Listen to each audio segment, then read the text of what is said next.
पवन बिहारी लाल की।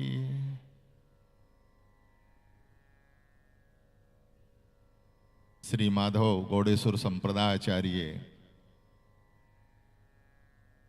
पूज्य श्री पुंडरीक कृष्ण जी, श्री राधा रमन के लाडले प्राणधन आचार्य लाडले व्यासपीठ को सुशोभित कर रहे हैं। ऐसे व्यासपीठ को साष्टांग प्रणिपात करते हुए, वंदन करते हुए,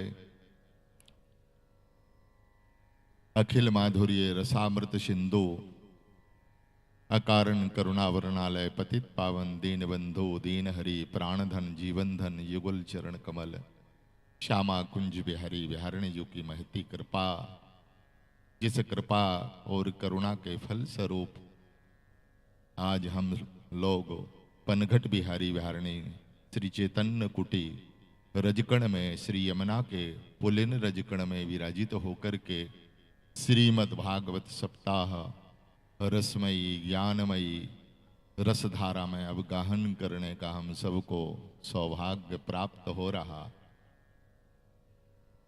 यह पूज्य बाबा की कृपा का ही प्रसाद है, श्री गोविंदास जी महाराज की है।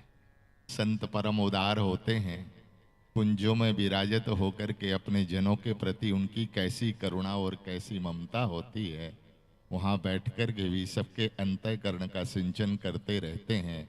यही संतों की परम उदारता का स्वरूप है। वो जहाँ भी विराजें वहीं शोभित होते हैं। और दूसरी बात ये है कि वहाँ से अपनी करुणा रस की हम दासों के ऊपर वर्षा करते रहते हैं। पूज्य बाबा का जीवन सर्वस्व श्री युगल चरण कमल में ही समर्पण रहा। जिनके अंतःकरण में धाम निष्ठा, नाम निष्ठा, नामा अनुराग, संत चरण कमल के प्रति तो अनन्य खूब खूब निष्ठा थी। उनका नाम ही भक्तमाली था। भक्तमाल का मूल सिद्धांत है, हरि के जे वल्लभ हैं दुर्लभ भुवन माज, तिने ही की पदरैन आशा जिए करी है। श्री प्रियादास जी महाराज कहते हैं आचार्य चरण के बिना संतों की गति और मति नहीं है। ये चलते फिरते धाम के स्वरूप हैं, चलते फिरते नाम स्वरूप हैं, चलते फिरते लीला स्वरूप हैं। संतों में और युगुल चरण कमल में कोई अंतर नहीं है। वस्तुता भक्त, भक्ति, भगवंत और गुरु, ये चारों के चारों एक ही हैं। इनमें कोई कैसे भी किसी तरह का अंतराल नहीं है। बस अंतःकरण हम लोगों का स्वीकार कर ले और स्वीकार करके हम उस भक्ति में रह जाएं, लग जाएं, तो हमारा काम बन सकता है। भोले भाले रसिक जन गुरुजन ऐसी कृपा और करुणा करते हैं, अपनी उदारता का प्रकाशन करते हैं। किसी न किसी तरह जीव की नाम निष्ठा जगे, किसी न किसी तरह धाम निष्ठा जगे। नाम निष्ठा संत चरण कमल के प्रति अनन्य भाव भक्ति भावना जगे। आचार्य गुरुजन तो कहते हैं संतन की बिना कृपा के ना वस्तु मिलेगी ना मिल सकती है। जहां जिसने पाई है गुरुदेव की कृपा, आचार्य वर की कृपा, संत चरण के कृपा प्रसाद से ही उसको वस्तु सुलभ हुई है। आचार्य चरण कहते हैं संतन बिन हरि ना मिले, हरि ने कही पुकार, मोह सेवत सुमरत भैया बूढ़ोगे मझधार।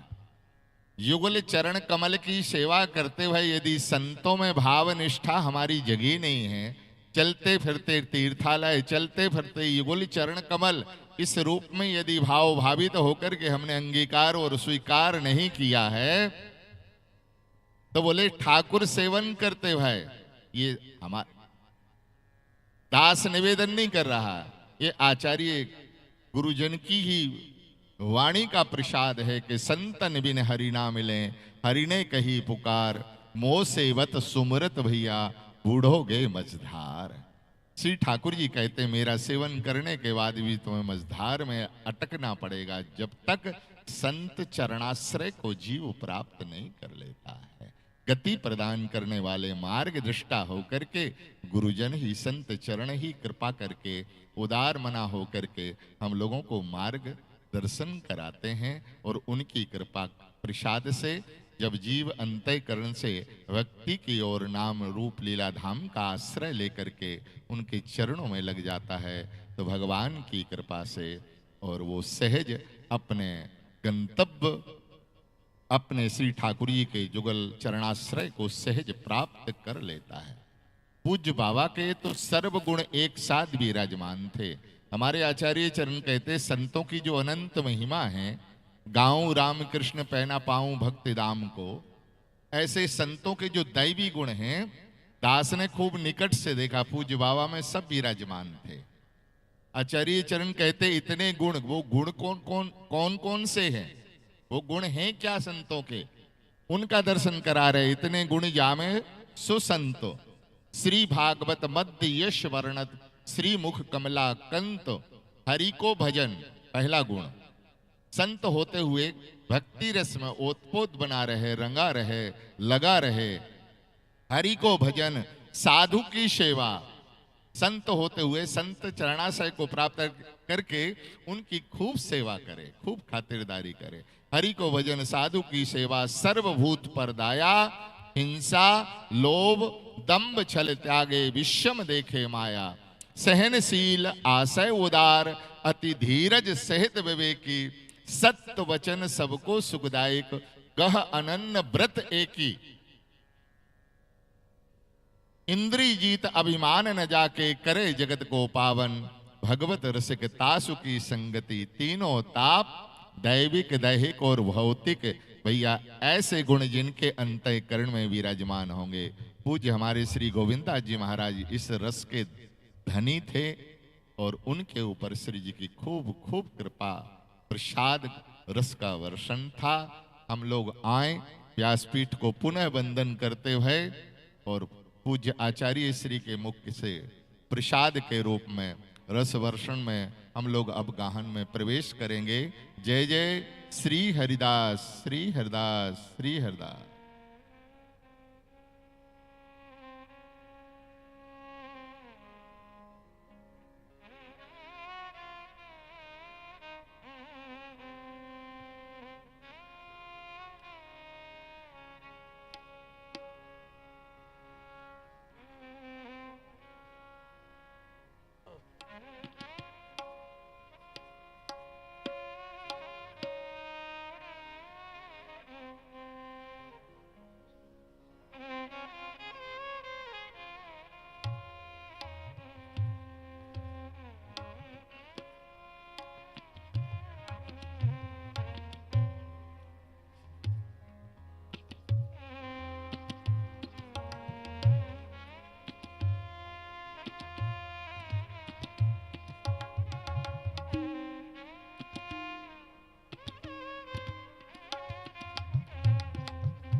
रासोल्लासात् कलितललितं मञ्जुमञ्जीररावम्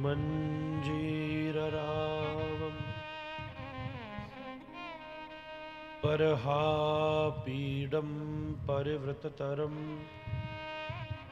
गोपकन्या कदम्बैः वंशे स्यन्दनमधुरिममदा मोदमानं वनान्ते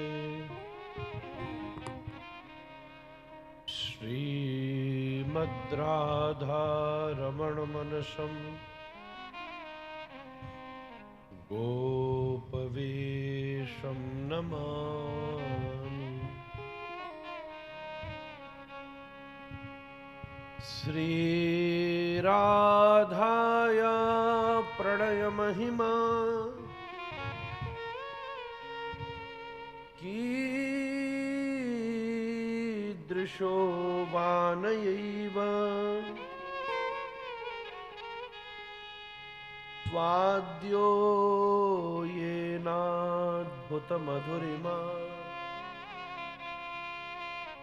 कीदृशो वा मदीय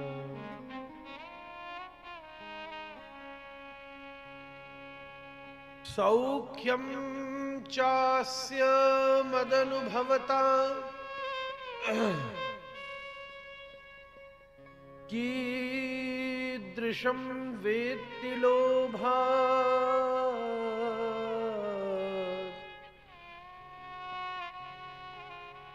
तद्भावाढ्यः समजनिसचर गर्भसिन्धौ हरिन्दुम्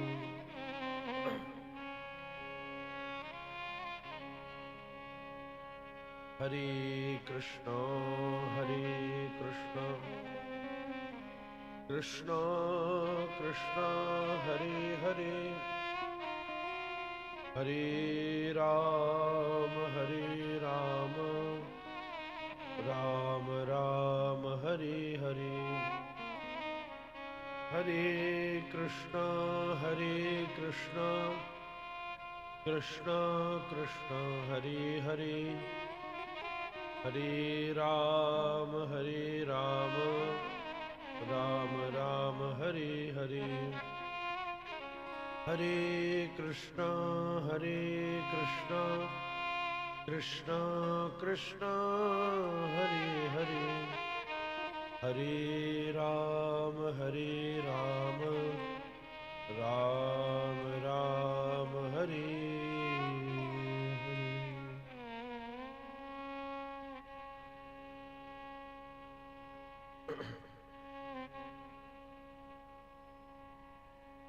राधे राधे गोविंद गोविंद राधे राधे राधे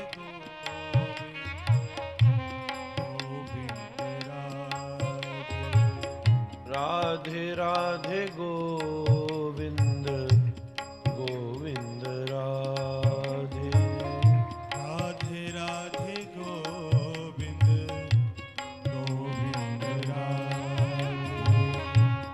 गोविंद गोविंद राधे गोपाल राधे गोविंद राधे गोपाल राधे गोविंद राधे गोपाल राधे गोविंद राधे गोपाल राधे गोविंद राधे गोपाल राधे गोविंद राधे गोपाल राधे गोविंद राधे गोपाल राधे गोविंद राधे गोपाल राधे राधे राधे गोविंद गोविंद राधे राधे राधे गोविंद राधे राधे गोविंद गोविंद राधे राधे राधे गोविंद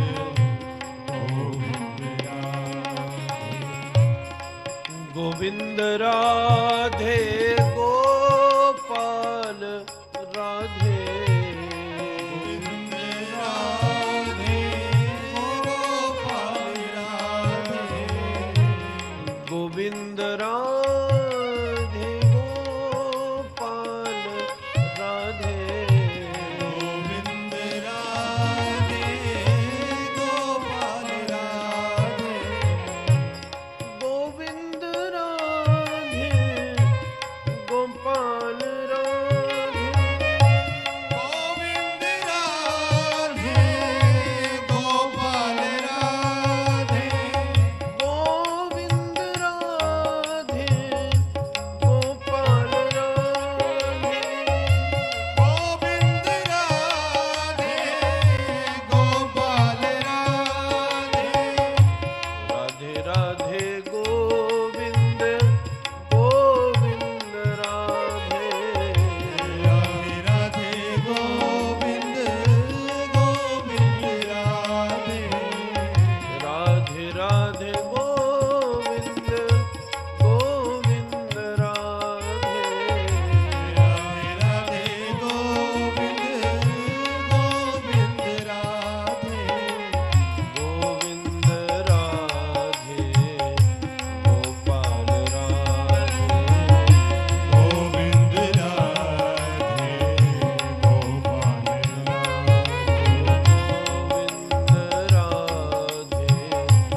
कहिए श्री राधा रमण लाल की जय। श्रीमद् भागवत भगवान की जय। श्री हरिनाम संकीर्तन की जय। जय जय श्री राधे। निताय गौर हरि गौर प्रेमानंदे हरि हरि।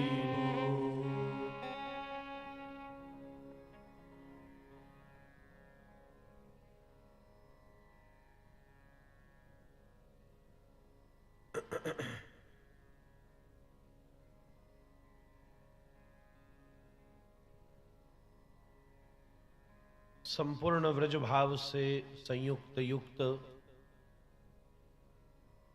संत सेवी रसिक शिरोमणि परम पूज्य श्री गोविंदास भक्तमाली जी महाराज के इस मंगल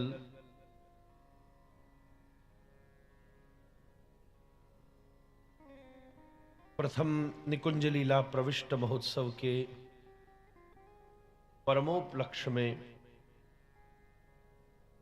स्वयंभू ठाकुर श्री राधा रमण देव जी की महती कृपा से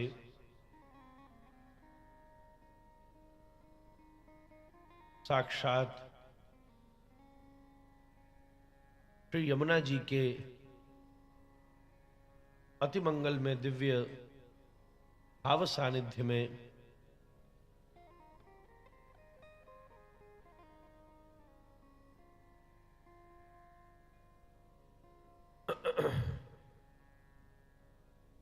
हमारे चतुसंप्रदाय के मंगल श्री महंत जी पूज्य श्री फुलडोलदास बिहारी जी महाराज के विशुद्ध भाव से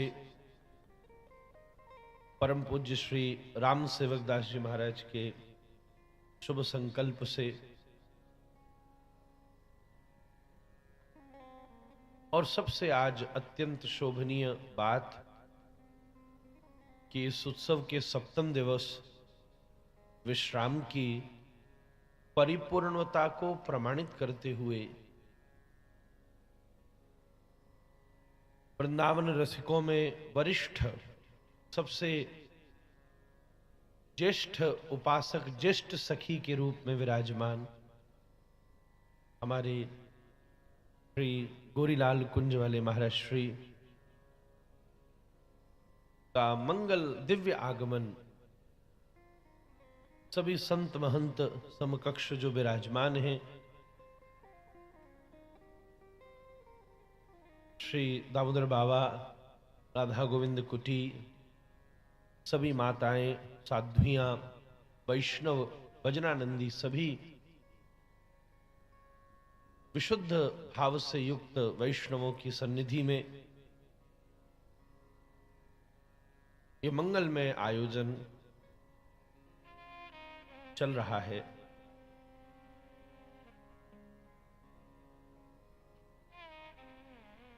बस अभी सीधा रमण रेती से सीधा आ रहा हूं। सवेरे सवेरे 6 बजे चला गया था जिससे समय पर आ जाऊं, पर ये तो संत महंत भगवंत की लीला, विश्राम दिवस की कथा भी ठाकुर जी को अभिजित मुहूर्त में प्रारंभ करानी थी।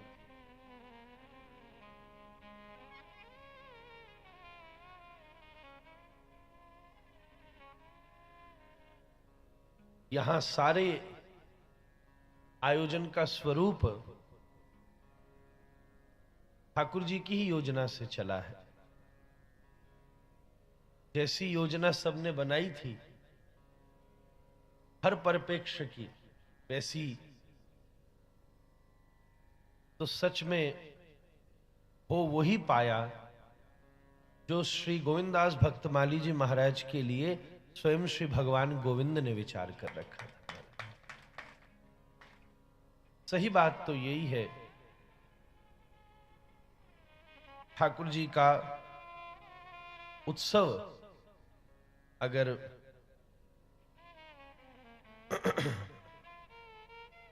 संतों के भावों से युक्त होकर, महात्माओं के रसिकों के भावों से युक्त होकर होता है। कोई भी उत्सव हो, जैसा भाव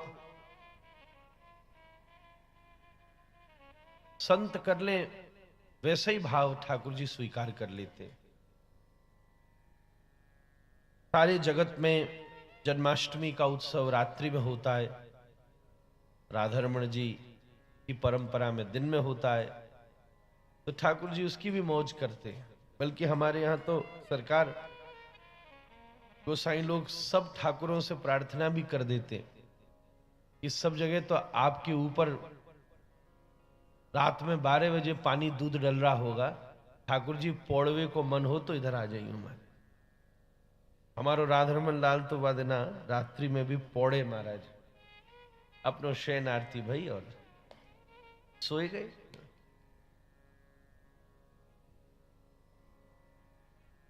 जहां भगवान के संपूर्ण उत्सव भक्तों के भावों से युक्त होकर होते, कई कई स्थानों पर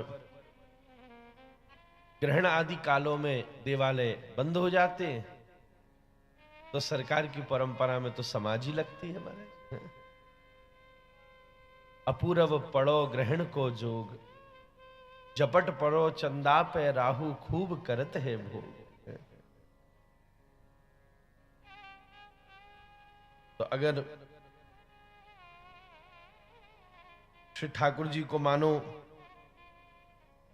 कहीं मन नहीं लग रहे होगो, ग्रहण में सब पट बंद करके बैठे हैं, कोई सेवा नहीं हो रही, बताओ अब दोपहर में 2 बजे ही ग्रहण लग गया, सूतक लग गया, तो शयन आरती भी 1 बजे ही करा दी कि जल्दी जल्दी जल्दी जल्दी सब कार्य संपन्न हो। तो फिर सरकार के यहां ही ठाकुर जी ग्रहण के सब उत्सवों के लिए उपस्थित होते, और जगह तो कोई पूछ ना रहे हो। इसी प्रकार से ठाकुर जी के संपूर्ण महोत्सव तो भक्तों के भाव से युक्त होकर ही होते हैं। और वहीं मैं निवेदन करूं, संतों के संपूर्ण उत्सव श्री ठाकुर जी के भाव से युक्त हो। भगवान के उत्सव वो वैसे स्वीकार करते हैं जैसे भक्त चाहते हैं, और संत भक्त रसिकों के उत्सव वैसे होते हैं जैसे श्री ठाकुर जी चाहते हैं। इन उत्सव के नियंता स्वयं श्री लालजू हैं। जब हमारे श्री गोसाई जी का उत्सव होता है तिरोभाव, धियो धियो, हमारी पद्धति में श्रीपाद गुणमंजरी स्वरूप श्री श्री गोपाल भट्ट गोस्वामी जी महाराज का जब मंगल उत्सव होता है, तो जय जय वहां के सब आचार्य रसिकगण उस दिन, हमारे जगन्नाथ अधिकारी जी बैठे हैं बाबा, ये तो उसमें रहते उत्सव में, हमारे मोहन जी सब, ये तो सब हमारी संप्रदाय के ही हैं, और ये तो सबकी संप्रदायों के चतुसंप्रदाय के हैं। तो उस समय के समाज गायन का जो धियो धियो उत्सव का जो पद है वो बड़ा अद्भुत है सरकार, बड़ा अद्भुत है। आज मैं यही बैठा बैठा मन में विचार कर रहा था, कल रात्रि कम से कम बहुत विलंब हो गया, मध्य रात्रि से भी आगे पहुंच गई बात, फिर भी मैं सवेरे सवेरे दौड़ा जिससे सब चीज जैसी जैसी आज्ञा हुई है निभ जाए। फिर भी ये हुआ तो मन में इसी भावना ने संतोष दिया कि ये तो फिर भगवत इच्छा ही है, देवी इच्छा ही है। तो ये पद मन में बार बार आ रहा था। जब हमारे यहाँ ठाकुर जी का धियो धियो उत्सव, गोपाल भट्ट गोस्वामी जी का तिरोभाव उत्सव होता है, तो उसके समाज गायन के पद में कहा जाता है, श्री राधा रमण नृत्य करे, राधा रमण नृत्य करे,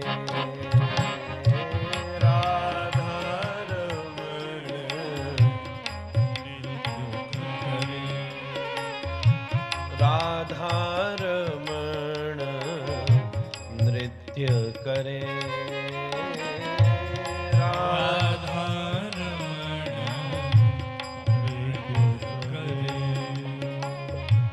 प्राण प्रिया संग अति आनंद में, प्राण प्रिया संग अति आनंद में, प्राण प्रिया संग अति आनंद में, प्राण प्रिया संग अति आनंद में, अनशन भोजन धरे हो,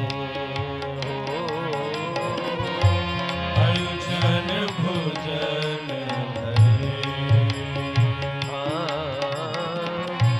राधारमण नृत्य करे, बाजत ताल मृदंग मधुर स्वर, धियो धियो उच्चारे हो, धियो धियो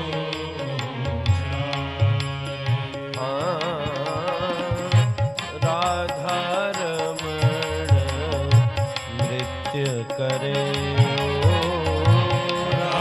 राधारमण नृत्य करे,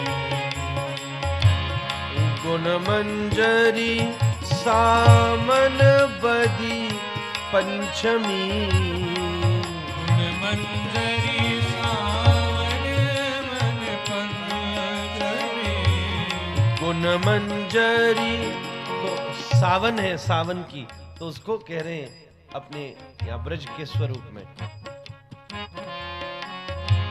गुणमंजरी सावन बदी पंचमी, गुणमंजरी सावन बदी पंचमी, प्रगटी मोद झरे हो,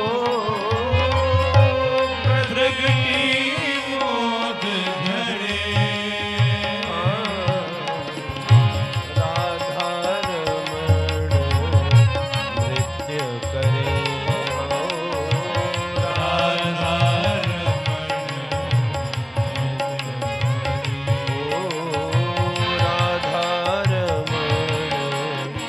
नृत्य करे हो,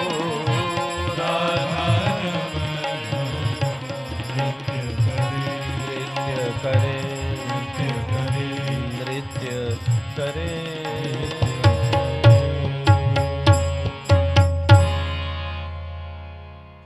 श्री राधारमण जी नृत्य करें महाराज। जब दियो दियो होवे सावन कृष्ण पंचमी के दिन, तो श्री ठाकुर जी नृत्य कर करके अपनी गुणमंजरी सखी को स्वागत करें महाराज। यही भाव संतों के हम प्रवेश को है महाराज। सही बात तो ये है, अगर दोनों ही भाव हैं, वास्तव का वियोग तो किसी संत के जाने का ही को,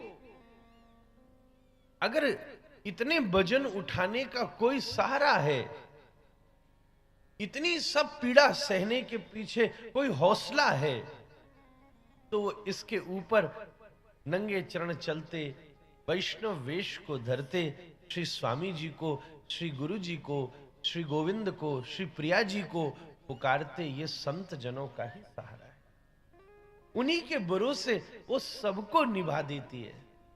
ये जननी मां जगती, ये जगती संतों के भरोसे सबको निभा देती है।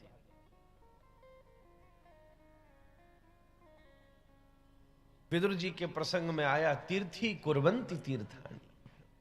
ये सब तीर्थ सचल तीर्थ जन है। जब श्रीपाद रूप गोस्वामी जी का धाम प्रवेश हुआ, तो उस समय का वर्णन है। आहा, वो बंगला का पद है कि गिरिराज मुझे सर्प की तरह डस रहे हैं। फिर नरोत्तम दास ठाकुर प्रभु कह रहे हैं, ये गिरिराज, मुझे पहले यही गिरिराज की शिलाएं अपने आचार्य के, अपने गोसाई के आश्रय में अगर श्री कृष्ण लीला का मंगलोद्घाटन हृदय में कर रही थी, तो आज वही शिलाएं सर्प की तरह मुझको डस रही हैं।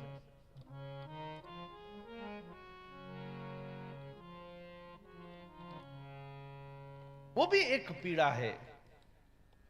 श्रीदास ठाकुर कितने पद लिखते हैं, ये न मिलो प्रेमो धन करुणा प्रचुर,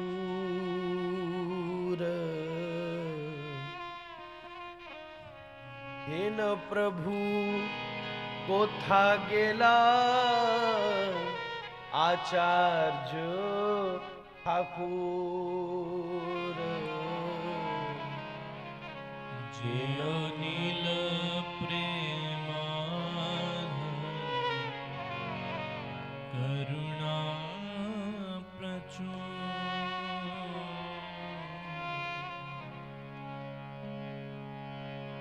इन प्रभु कोथा गेला आचार्य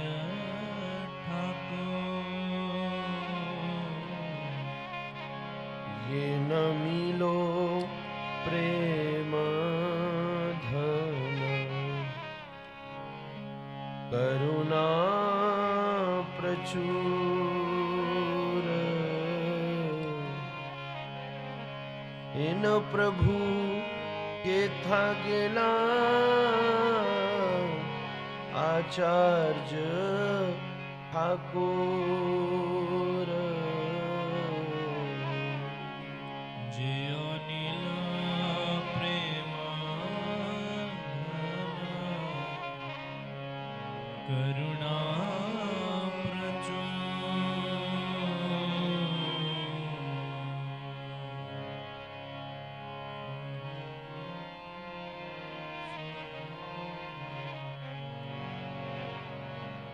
कहाँ मोरा रूप स्वरूप, कहाँ सुना तो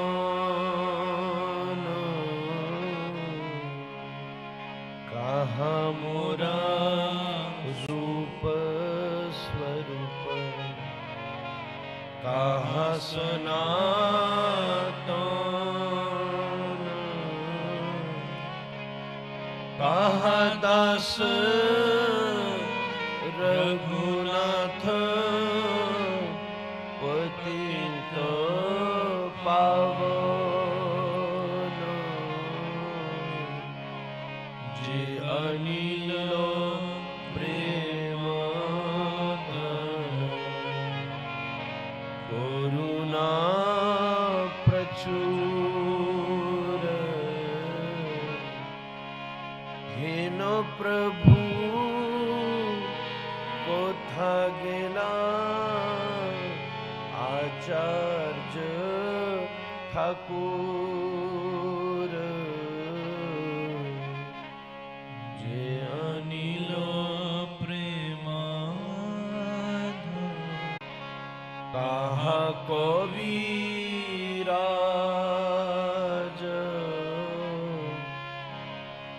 एका काले कोथा गेला गोर नटराज,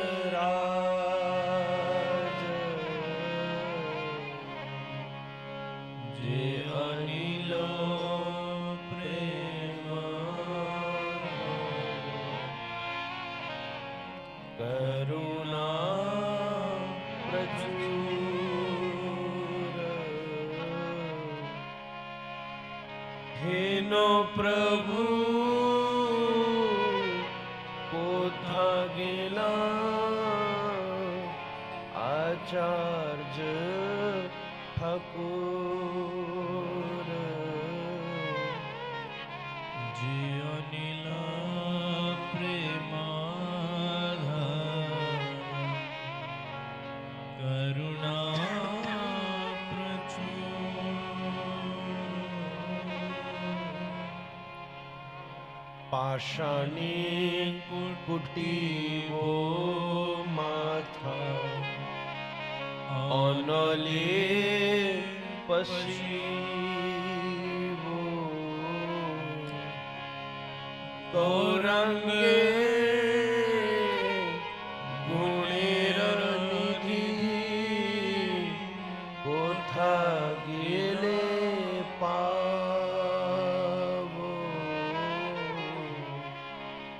जे अनिलो प्रेम धन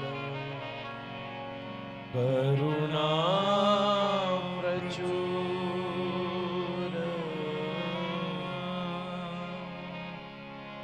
हेनो प्रभु कोथा गेला आचार्य ठाकुर जे अनिलो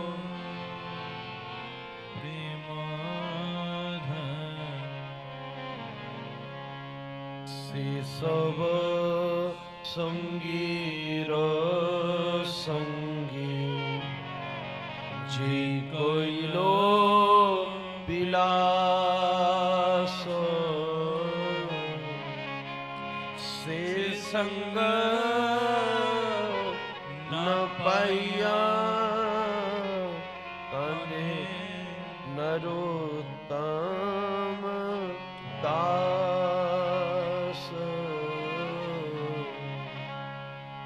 जे अनिलो प्रेम करुणा प्रचुर हेनो प्रभु कोथा गेला आचार्य ठाकुर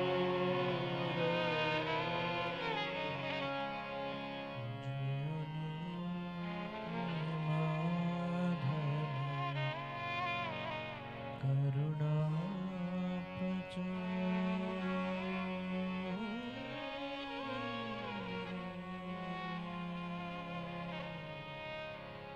श्री नरोत्तम दास ठाकुर सभी गौर परिकर का स्मरण करके विरह में रो रहे, कोई मिल नहीं रहा है। कहते हैं पाषाणे कुटीबो माथा, अब ये माथा पत्थर में कूटूं क्या मैं, कहां गए आप? वो रास, वो विलास, वो रंग, वो उत्सव, वो गौर नटवर आज हमारे गौर कहां गए मां? इसलिए इस प्रकार के उत्सव विषामृत संधि होते हैं। एक तरफ उपस्थित अपनी इस परिवेश का अनुभव, प्रकट परिवेश का अनुभव किया जाए तो ये विरह दावानल की अग्नि से संदीप्त होता है, और अगर अप्रकट कुंज का अनुभव किया जाए तो वो तो परम मुद मंगल महोत्सव से संयुक्त होता है। श्री राधा रमण नाचे रे, श्री राधा रमण नृत्य करे, ऐसी जटिलता ये विषामृत संधि से जो हृदय संतप्त होता है, अगर उसके लिए वास्तव में कोई औषधि है तो वो श्री ठाकुर जी की कथा ही है। कथा इस लोक में भी है, कथा उस लोक में भी है। तब कथामृतम तप्त जीवनम, कथा गुरु शिष्य के मध्य भी है, कथा भक्त भगवान के मध्य भी है, और सरकार कथा तो प्रियालाल के मध्य भी है। यही तो एक ऐसी वस्तु है जो यथावत वहां से यहां तक यथावत उसी संयुक्त रूप में सहज हमको प्राप्त होती है। वास्तव में जैसे गंगोत्री की गंगा प्रकट होकर बहती हैं, ये श्रीमद् भागवत है, ये तो वहीं की कथा है। प्रियालाल के मध्य का ही विशुद्ध, गोरीलाल के ही मध्य का विशुद्ध संवाद है, उन्हीं के मध्य का रस पारावार है, उन्हीं की लीला का प्रज्वल विगलित स्वरूप है, जो हम सबको विशुद्ध रसिकों की परंपरा से आस्वादन करने का सौभाग्य मिला है। और यही एकमात्र साधन है जो ऐसी विषामृत संधि से युक्त परिवेश में आए हुए मनस्ताप को शमित करने का यत किंचित प्रयास कर सकते। अन्यथा हरि नाम और हरि कथा से श्रेष्ठ हम सब के लिए और क्या साधन है, क्योंकि ये भवौषधा भी है और कर्ण रसायना भी है। इसीलिए बात बन जाती है, विष के लिए ये भवौषधा है और अमृत के लिए ये कर्ण रसायना है। कोई अस्वस्थ हो जाए बालक तो मां औषधि देती है। हाँ? किसी का पेट खराब हो जाए, उस समय उसको और घी पिला दो तो विपरीत हो जाएगी बात। दही आदि के द्वारा उसके उदर के संताप को शमित किया जाता है आयुर्वेद में। और जब कुछ दिन बाद उदर की पीड़ा से कफ वित्त पात का जो असंतुलन हुआ है, वो जब पुनः संतुलित हो जाता है, तब जो गई हुई ऊर्जा है उसको पुनः अवस्थित करने के लिए, प्राप्त करने के लिए, और पुनः कोई बीमारी न जकड़ ले, उस ऊर्जा के लिए कोई विशुद्ध वेद लक्षणा गौ माता के द्वारा पिलोने में बड़ी परिपक्वता से किसी समझदार ग्वाले के द्वारा तैयार किए हुए किसी विशुद्ध घृत के आस्वादन से रसायन की तरह उसका कार्य बन जाता है। उसी प्रकार कथा भवौषधा क्षोत्र मनोभिरामात भी है और कर्ण रसायना कथा भी। तभी ये विषामृत की इस परिवेश को हम सब के लिए परिष्कृत करके प्रस्तुत कर दे। आज इस समायोजन का 7वां दिवस है और सप्ताह यज्ञ की पूर्ति दिवस भी है। वैसे ही समय अपने ही ढंग से चला है, तो जिस पद्धति से 7 दिन पर्यंत इसकी सेवा का प्रयास इस दास ने किया, ये केवल और केवल गुरु कृपा का ही प्रसाद है। मैं तो अनपढ़ गमार मूर्ख हूं।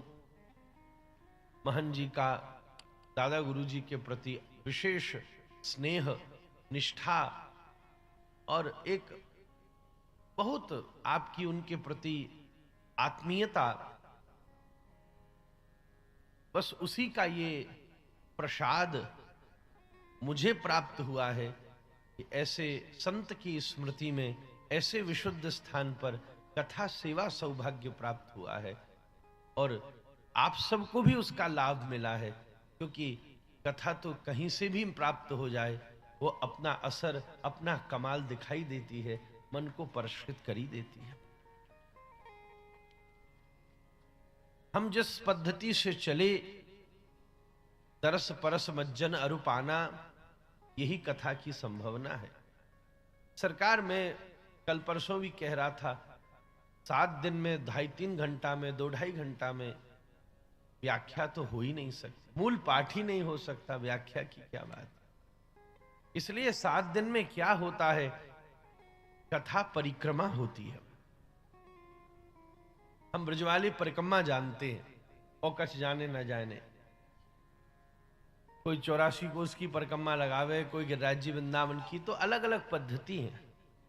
कोई रसिक परिक्रमा लगावे, या कभी विशेष उत्सव में नगर कीर्तन के द्वारा परिक्रमा निकले। जब अपने श्री नित्यानंद परिवार का उत्सव सब नित्यानंद परिकर वृंदावन की परिक्रमा कीर्तन करते हुए निकालते, तो वो भी एक पद्धति है जो सब जगह जा जाके महाराज बोलो बोलो বংশী বট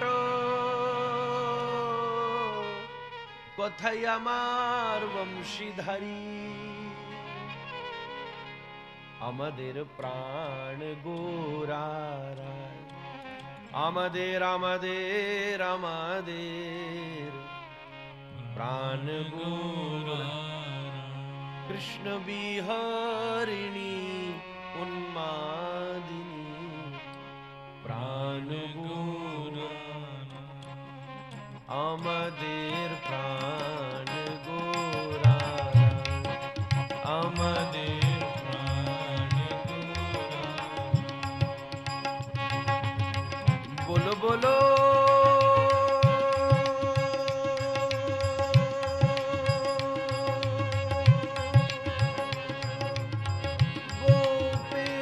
गोपेश्वर কথাই আমার গোপীনাথ আমাদের প্রাণ গোরা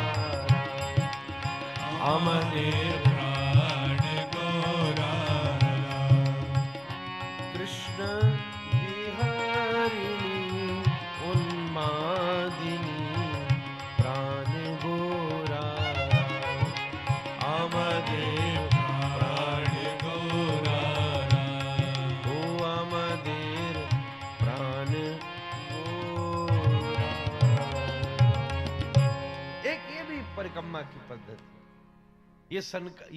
ये सूत गोस्वामी की पद्धति है भागवत जी। और फिर कभी कभी ऐसा भी होता है भाई, नियम है कई महात्माओं का, परिक्रमा लगानी है और फिर उसके बाद नियम सेवा भी करनी है, फिर उसके बाद में अपना लीला चिंतन भी है, नाम सेवा भी है, धाम सेवा भी है, साधु सेवा भी है, सब कुछ है। तो क्या करें? बोले हम किसी से बात नहीं करेंगे, कहीं ठहरेंगे नहीं, बस जल्दी से अपना पूर्ण रूप से क्रम अनवरत रूप से चलते हुए ऐसे ऐसे महात्मा गिरिराज जी की 3-3 परिक्रमा लगा ले, वृंदावन की नित्य परिक्रमा लगा। तो वहां किसी स्थान पर ठहरना नहीं होता, बस पूरी परिक्रमा हो जाती है। ऐसे ही 7 दिन में तो भागवत की प्रसंग परिक्रमा होती है। व्याख्या तो कहा संभव। फिर भी हम लोगों ने ये प्रयास किया कि कम से कम एक प्रसंग को तो हम यत किंचित उसमें एक गोता मारी ले में, और सब घाटों पर चाहे आचमन हो पर एक प्रसंग में तो स्नान हो गई। कल श्री नंदोद्धव संवाद, जब उद्धव जी आए, भ्रमर गीत तक तो अवसर नहीं बना, समय हो गया भंडारे का, पर नंद बाबा और उद्धव जी के बीच के संवाद में हमने लाभ लिया और रुक्मणी मंगल को भी प्रणाम किया। श्री रुक्मणी जी ने शिशुपाल को छोड़कर गोपाल को अपना लिया। यही तो संतत्व है, यही तो सबसे बड़ी भगवान निष्ठा का स्वरूप है। मनुस्मृति कहती है जिस क्षेत्र में संत और सती रहते हैं उस क्षेत्र में कोई अकाल नहीं होता, उस क्षेत्र में कोई आपदा नहीं आती, उस क्षेत्र में कभी भूमि बंजर नहीं होती, उस क्षेत्र में कभी किसी की अकाल मृत्यु नहीं होती। रुक्मणी जी पत्र भेजकर श्याम सुंदर को बुला लेती हैं। ठाकुर जी साधिकार अपहरण करके ले जाते। यही तो भगवत कृपा की पराकाष्ठा है। हमारे साधनों की सामर्थ्य नहीं है, अपन तो बस पतिया भेज सकते हैं महाराज, भजन की पतिया भेज सकते हैं, अनुराग की पतिया भेज सकते हैं, वो भी अपने गुरुवर्ग आचार्य की शरणागति में, अपनी किसी वरिष्ठ किसी गुरु आश्रय में ही। ये तो श्री ठाकुर जी को ही अपहरण करना पड़ेगा, ये तो भगवान को ही ले जाना पड़ेगा, नहीं तो ये इंद्रिय रूपी शिशुपालों ने तो चारों तरफ से घेरी रखा है। तो राधे गोविंदे राधे गोविंदे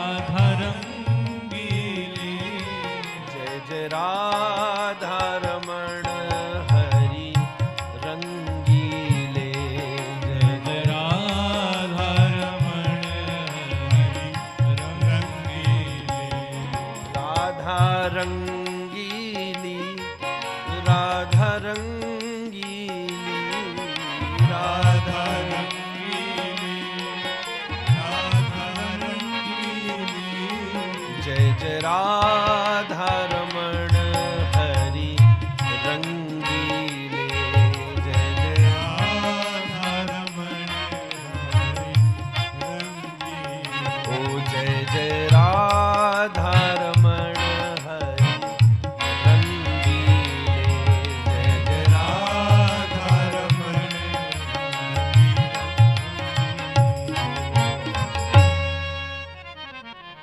महाराज भगवान की द्वारिका लीला 16,108 विवाहों का प्रसंग आया है, उसको तो हम प्रणाम करें। हमारे श्री रूप गोस्वामी पाद जब जगन्नाथपुरी में श्रीमन महाप्रभु के दर्शन को जा रहे थे,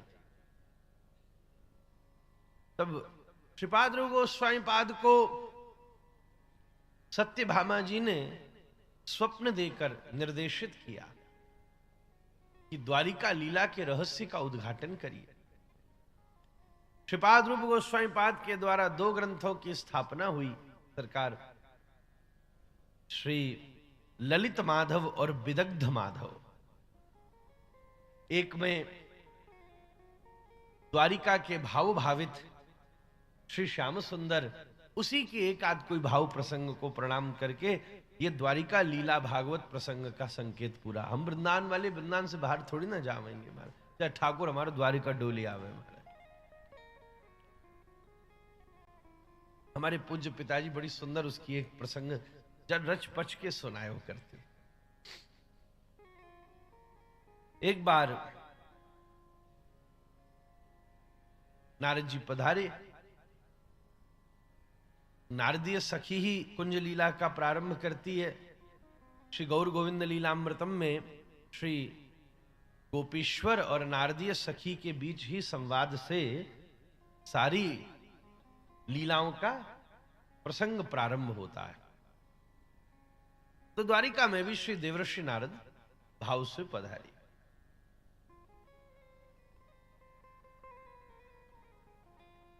और सत्यभामा जी से जाके मिले।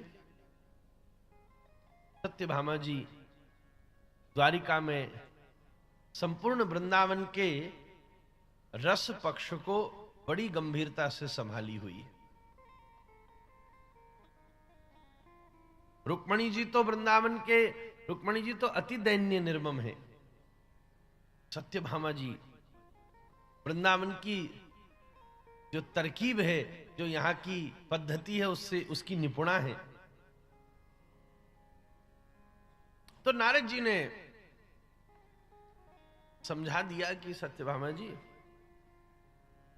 श्री कृष्ण तुमसे प्रेम नहीं करते महाराज।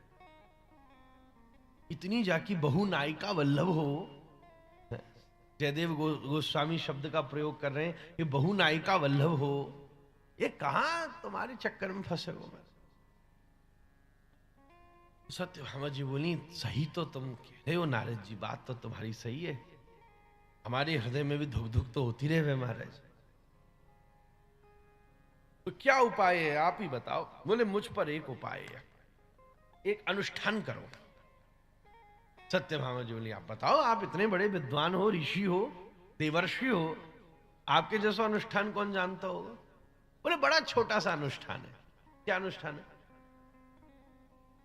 बोले एक काम करो, आप पहले संकल्प करके श्री कृष्ण को मुझे दान कर दो, और फिर बोले दान करने के बाद उनके बराबर की वस्तु मुझे दे देना और उनको वापस ले लेना। बोले इससे क्या होगा। बोले इससे वो तुमसे वशीभूत हो जाएंगे। कौवे इधर उधर देखेंगे नहीं, तुम्हारे ही पीछे पीछे डोरेंगे। तुम कहोगी बैठ जाओ तो बैठ जाएंगे, ठाड़े हो जाओ तो ठाड़े हो जाएंगे, घूम के आओ तो घूमेंगे, जो कहोगी सो करेंगे, कछ न जा रहे कहीं और। बोले बाबा ऐसा हो जाए तो आनंद आ जाए। वैसे भी रुक्मणी माने ना, कभी छोड़े ही ना उनको महाराज, जहां देखो तो मैं उठा के संग संग डोरती फिरे महाराज। तो ठीक है, ऐसा हो जाए तो ठीक। हाँ जी ठीक है, अरे जल लाओ, जल आयो, हाथ में लियो। नारद जी तो संकल्प करावे में बड़े पक्के हैं महाराज। तो जल लेके विष्णु विष्णु विष्णु राज्ञ प्रवृत्त मानस्य पूरा, और महाराज वो भी एक मैं नाम बोलियो कर्म कांड में होवे, वो विशाल जामे सवरे पश्चाताप गिने जामे, और सब करके वाके बाद बाको अद्वितीय सामान्य संकल्प होता है कृष्णार्पण मस्तु, श्री कृष्ण को हम कर्मार्पण कर रहे हैं। यहां सत्यभामा जी ने संकल्प किया कृष्ण को ही मैं अर्पण कर रही हूं। मैं लो नारद जी को कृष्ण को सौंप रही हूं। दान कर दिए कन्हैया, दान कर दिए नारद जी को। ठाकुर जी आए, हाँ भैया। नारद जी बोले भैया ये तो आपको आपकी देवी ने दान कर दिया।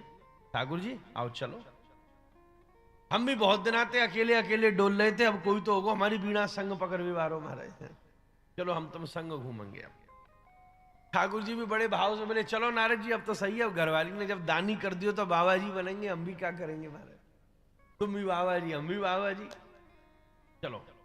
सत्यभामा जी चलो चलो, क्या ये तो तुमने युक्ति कर दी, ठहरो, तुमने नियम बताया था, मैं अभी व्यवस्था करती हूँ, हमारे श्याम सुंदर कहीं थोड़ी ना जाएंगे। अरे दासी को आज्ञा दी तराजू लगाओ, तराजू लगाओ। सत्यभामा जी ने सोची ये श्याम सुंदर छरछरे बदन को, नेक 100 1.5 हड्डी है केवल, कौन सो जहां में ज्यादा सामान लगेगा, नेक सी ये एक मटकी धरूंगी, 2 सारी, और फट ये नीचे गए और वो ऊपर, और मेरे है गो अनुष्ठान पूरा। इनको क्या पतो कि ये त्रिभुवन के सवरे भजने लेकर बैठे हैं महाराज। तराजू लगाओ ठाकुर जी ने, उधर सत्यभामा जी ने सामान धरना शुरू कियो।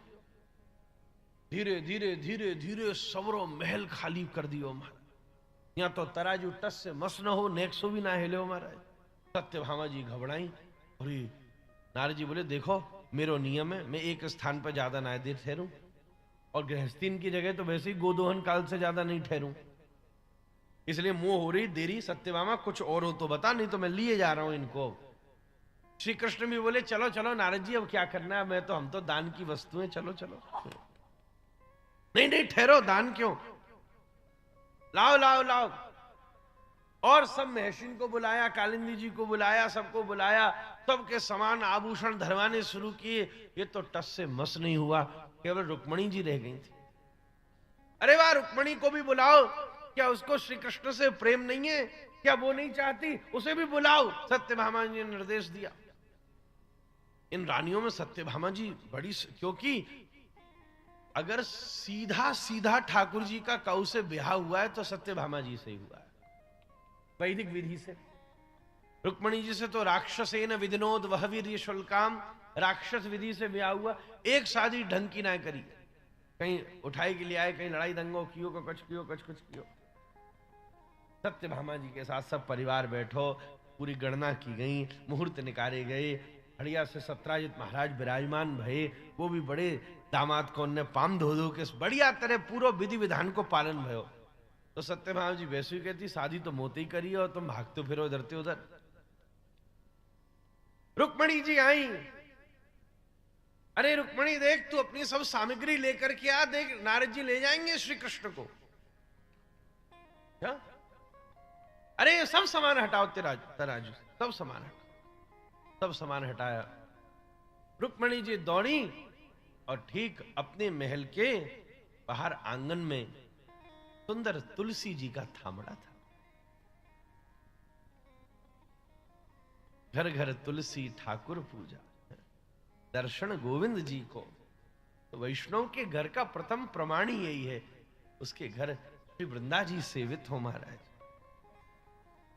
भक्ति वेदांत स्वामी जी ने एक बड़ी सुंदर बात कही है सरकार, कि किसी के घर ठाकुर जी की सेवा कैसी हो रही है इसका प्रमाण उसके घर में उत्पन्न हो रही श्री तुलसी जी से ही हो पाता।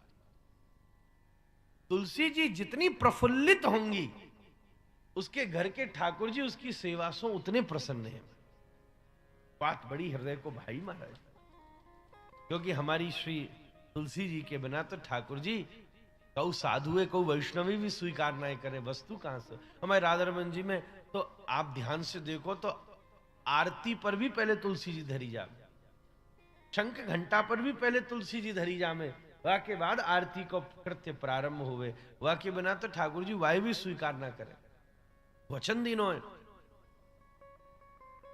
प्रफुल्लित तुलसी जी श्री रुक्मणी जी के घर पर थी। श्री रुक्मणी जी तुलसी जी के एक दल को बड़े भाव से ले आई और बड़ी सुंदर सोने की सलाई से अष्टगंध के द्वारा श्री रुक्मणी जी ने उस तुलसी के दल के ऊपर लिखा श्री राधा। श्री रुक्मणी जी ने लिखा बड़े भाव से श्री राधा, बड़ा भाव से अपनी हृदय के पास धरकर मुस्कुराती हुई, बड़ी गति को बड़ी धैर्यता से लाते भय, पैर उठा के नहीं चल रही हैं, सरकाती भई मंद्र मंद्र गति से अपने आंगन से फिर से सत्यभामा जी के महल की तरफ आई। उड़ न जाए, समुद्र का तट है ना, तो वायु वेग तीव्र चलता है, तो बड़ा उसका संरक्षण करती हुई दल को बड़े भाव से लेकर के आई। और जैसे ही उस तुलसी जी के दिव्य दल को, जिसमें श्री प्रिया जी का नाम लिख रहा है, और जैसे ही तराजू के दूसरे पड़ले पर धरा कि वो पड़ला धाड़ सीना नीचे और ठाकुर जी ऊपर महाराज। ओहो, रुक्मणी जी बोली हमारे प्रिया जी के नाम के ऊपर तो ये पूरा बिक जावे महाराज। राह कहते ही उठ खड़ो हो और धा कहते ही धावती भाग पड़े महाराज। आहा, सब रुक्मणी जी जोर से भाव से अवस्थित होकर के उसी समय प्रिया जी के मंगल नाम का संकीर्तन करने लगी। श्री राधे जय राधे, राधे राधे श्री राधे, श्री राधे जय राधे, राधे राधे श्री राधे, श्री राधे जय राधे, राधे राधे श्री राधे, श्री राधे जय राधे, राधे राधे श्री राधे, श्री राधे जय जय राधे, श्री राधे जय राधे, श्री राधे जय जय राधे, श्री राधे जय जय राधे, श्री राधे जय राधे, राधे राधे श्री राधे। हरि बोल।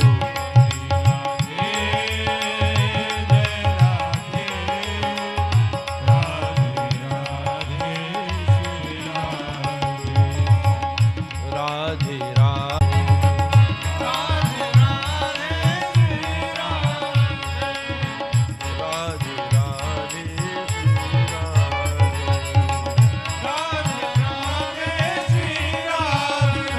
ओ राधे राधे श्री राधे, ओ राधे राधे श्री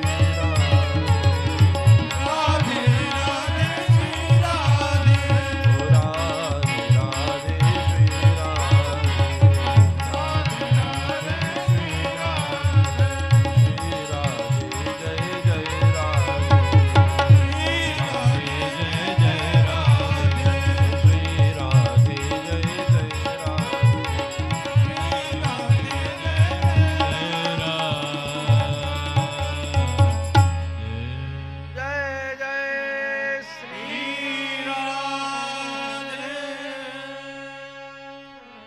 ऐसी द्वारिका में प्रिया जी के परम भाव का स्वरूप कहते हुए हम द्वारिका के जो स्वभाव प्रसंग है उनको प्रणाम करते हैं। किशोरी जी के नाम पर ही सारी द्वारिका लीला अवस्थित हो जाती। श्री सुखदेव जी वर्णन करते हैं भगवान के द्वारा पौंड्रक, साल्व, विदुरथ इन सब का वध हुआ। इसी क्रम में युधिष्ठिर के राजसूय यज्ञ के उपक्रम में जरासंध आदि के वधों का वर्णन हुआ। इतनी युद्धों को सुन सुन करके परीक्षित जी बोले, गुरुदेव कोई मीठी सी एक कथा सुना दो। तो श्री सुखदेव जी, तुम इच्छा मये प्रभो, भगवान की जो लीला ज्यादा प्रकट नहीं हुई हो ऐसी मुझे सुनने की इच्छा हो गई। तब महाराज श्री सुखदेव जी वर्णन करते हैं, कृष्णस्यासीत् सखा कश्चित् ब्राह्मणो ब्रह्मवित्तमः विरक्तः इंद्रियार्थेषु प्रशांतात्मा जितेंद्रियः। भगवान के एक मित्र थे महाराज, ऐसे कहा, जो सारे गुणों की चर्चा करी, केवल नाम नहीं लिया। सही बात तो यह है कि सुखदेव जी जिन जिन के प्रति गुरु भाव रखते हैं, आदर भाव रखते हैं, ऐसा लगता है कि जिनके प्रसंगों में श्री सुखदेव जी पूरे डूब जाएंगे महाराज, उससे आगे ही नहीं बढ़ पाएंगे। उन सब प्रसंगों को सुखदेव जी गौण भाव से कहते चले। प्रिया जी का नाम ले लेंगे तो फिर कहां सुखदेव जी पे कथा हो गई। गोपियों का, सखियों का नाम ले लेंगे तो प्रिया जी श्री सुखदेव जी भावुक हो जाएंगे।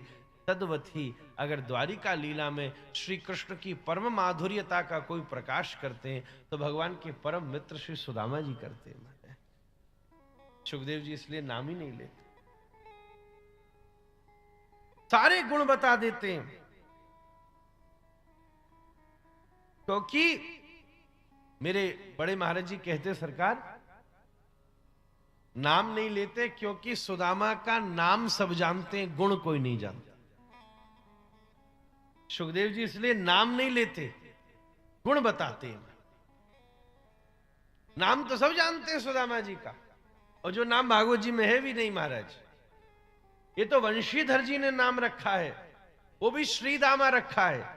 फिर कहने में सब संतों ने विचार किया, अर्थ तो नहीं बदलता, और संतों की वाणी प्रधान वाणी है महाराज, शब्द प्रमाण है। प्रमाणों में शब्द प्रमाण सबसे सर्वोत्तम कहा गया है।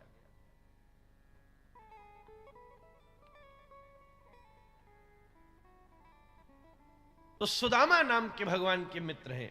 सुदामा कहते, लोग सोचते हैं कोई होगो महाराज गरीब सो, बेचारा निर्धन सो, इसलिए सुदामा नाम को सब जानते हैं, गुण कोई नहीं जानता। और सुखदेव जी सुदामा के गुणों का प्रकाश करते हैं। अरे सुदामा वैसा नहीं है जैसा हम विचार कर रहे हैं, ये साक्षात ब्राह्मणो ब्रह्मवित्तमः,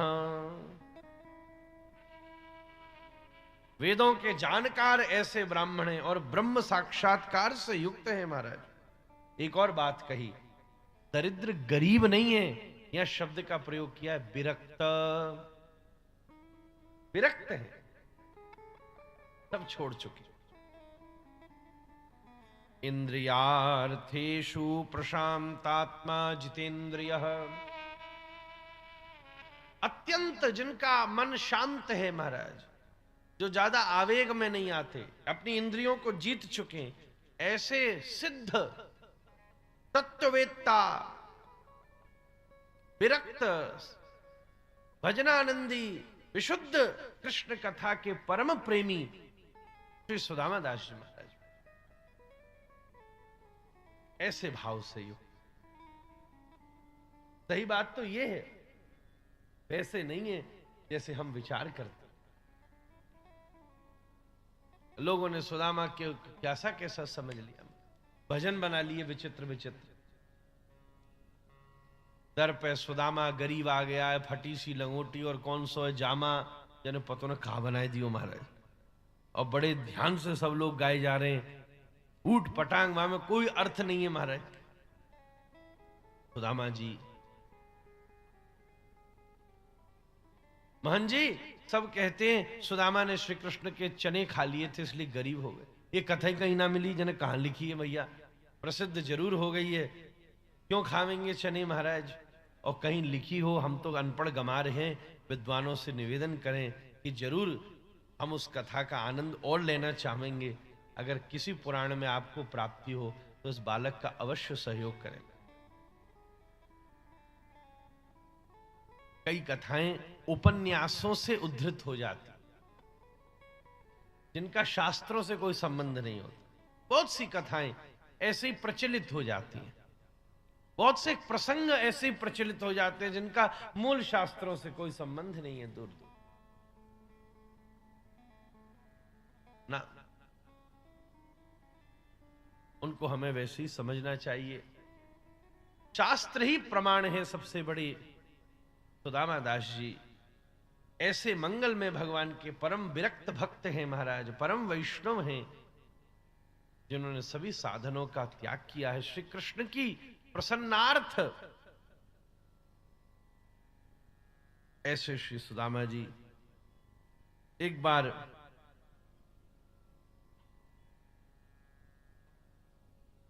श्री द्वारिका पधारते हैं। मन में विचार होता है, रिक्त पाणिम न गच्छेत, देवता, ब्राह्मण, मित्र, गुरु, गौशाला ऐसी स्थानों पर खाली हाथ नहीं जाना चाहिए। तो सुशीला से कहकर 3 मुट्ठी तंदुल ले जाते हैं। भगवान जैसे ही द्वार पर पहुंचते हैं तो जय और विजय पार्षद तीनों योनि से मुक्त होकर यहीं खड़े थे। मिलते ही भागे, मन में विचार किया, ऐसे ही 4 बाबा जी बैकुंठ आए थे, हमने घुसने से रोक दिया, 3 जन्म को चक्कर पड़ गया महाराज। अभी छूट छाट के मुक्त होके आए हैं, फिर से सेवा मिली है और फिर से एक बाबा जी आएंगे। अब यार फिर रोक दियो तो फिर खोपरिया पे झंझट ना पड़े, फिर श्राप मिल जाए, फिर 10-20 जन्म और ना लेने पड़ जाए कहीं हमको। तो एकदम जय विजय पार्षद घबराए और भीतर भगे और आज अपनी सीमा का भी अतिक्रमण करके सत्यभामा जी के महल में घुस गए।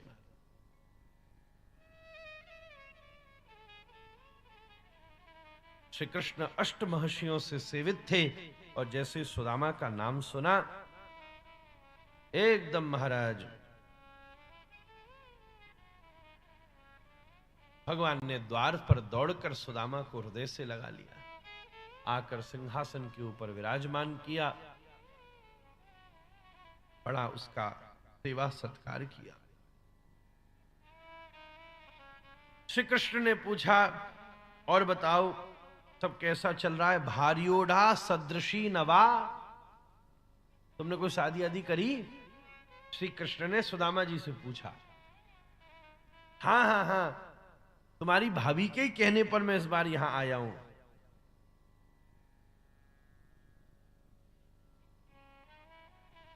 महाराज ऐसे सुदामा जी ने पूछा, और तुम्हारी घर गृहस्थी कैसी चल रही है? तो भगवान बोले, सब महर्षियों को पुकार के बोले, आओ प्रदेवताएं प्रणाम करो। अब सामने से 16,108 महर्षि चली।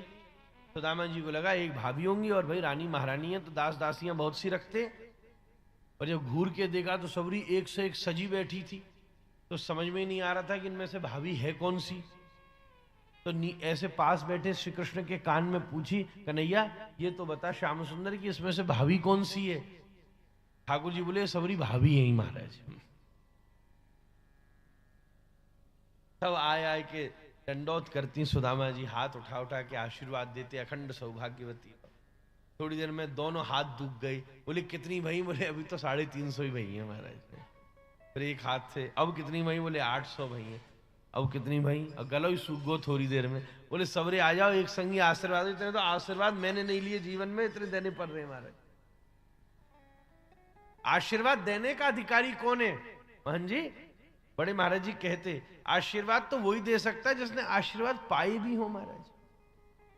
यानी प्राप्ति नहीं की है, वो देवेगा क्या? बोल तो देगा पर उसका आशीष प्रभावशाली नहीं हो सकता। जिसने गुरु सेवा करी है, संत सेवा करी है, जिसने वैष्णव के आशीर्वाद प्राप्त किए हैं, वो ही तो प्रदान करने का समर्थ भी रख सकता है।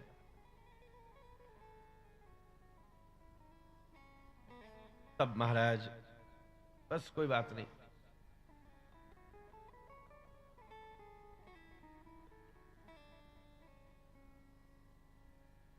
अब आजकल के समय में कथाओं में ये सब चीजें जुड़ गई हैं, ये तो सब बाद के विषय हैं।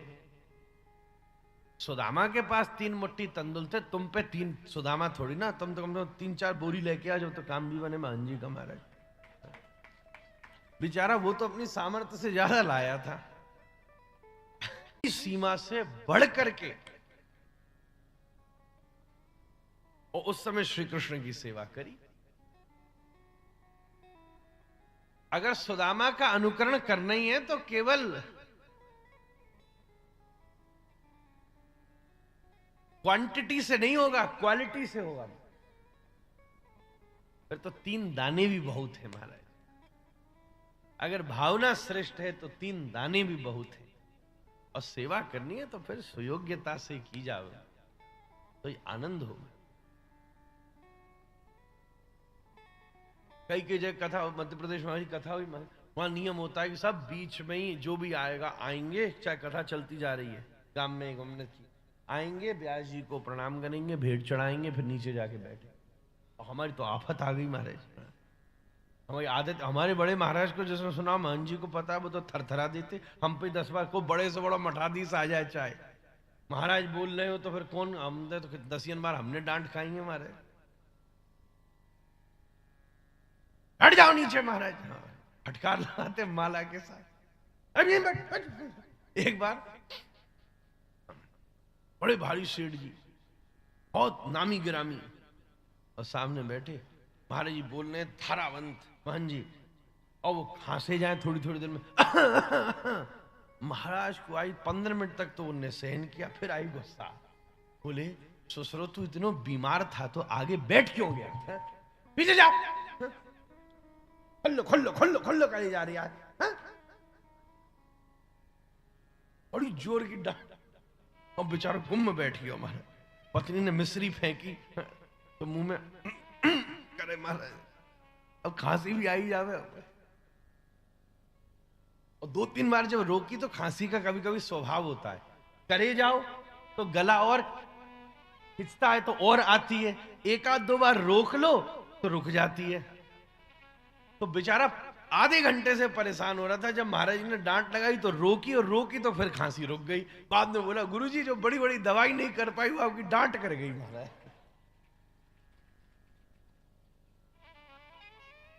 ऐसे हमने वहां नियंत्रण कर रखा मान जी, मध्य प्रदेश, फिर भी एक जना माना नहीं। अब खूब लोग बैठे होंगे पीछे तक, बड़ा बूढ़ा, अब पुराना माने ही ना, सुने ही ना। ओ सबरी जनता कूद काद के 5000 आदमी बैठा होगा, कहू के कंधा पे चढ़ो, कर करू के आए के, फिर देवता ऊंचे मंच पे, एक बार तो सीढ़ी चढ़ते चढ़ते लुढ़क जाता नीचे। फिर भी मैंने की बैठ जा, तब मैंने की कोई आ गया होगा देवता, आके हमारे सामने खड़ो भयो, हम भी देख रहे हैं क्या करें, जनता भी कह रही है। जेब में हाथ डाल, हाँ जी 5 रुपया की नोट सामने थे। अबे मैंने कही इतनी मेहनत करी,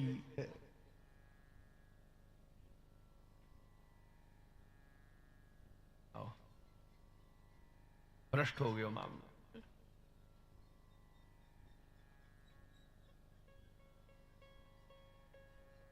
ये तो मेरो ही पेट ना भरेंगे।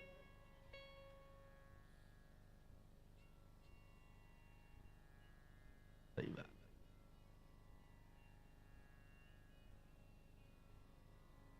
ठीक, फिर भी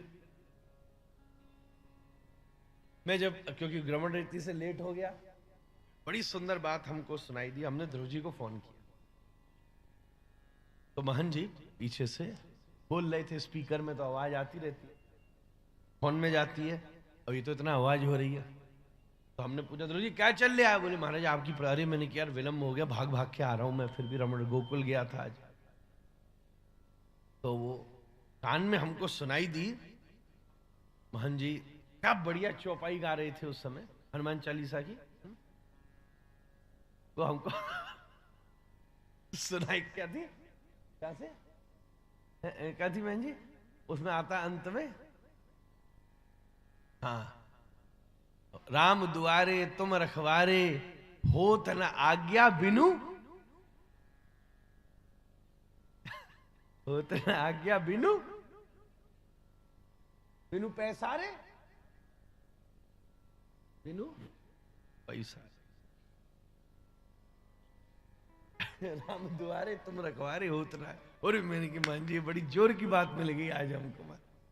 कोई कोई बड़ी बड़ी संस्था वाले कभी कोई कथा को बुलाते हैं तो हम तो बोलते जी कुछ पैसा भी है, केवल चावली चावल है। यार हटा दो नहीं तो हमारी खोपड़िया में घूमते रहे यार। खोलो यार, खोल खोल खोल खोल तुम्हारा। जय हो। सुदामा के तंदुल ठाकुर जी ने पाए हैं, चावल भी नहीं है। बहन जी चिड़वा निकला, ये तो नाश्ते में नहीं पड़ जाएगा हमारे। चलो, पर जाने ये भावना की है, ठाकुर जी से प्रार्थना करो जितने चिड़वा के इसमें दाने हैं उतने करोड़ों खरबों उस देने वाले को प्राप्त होंगे।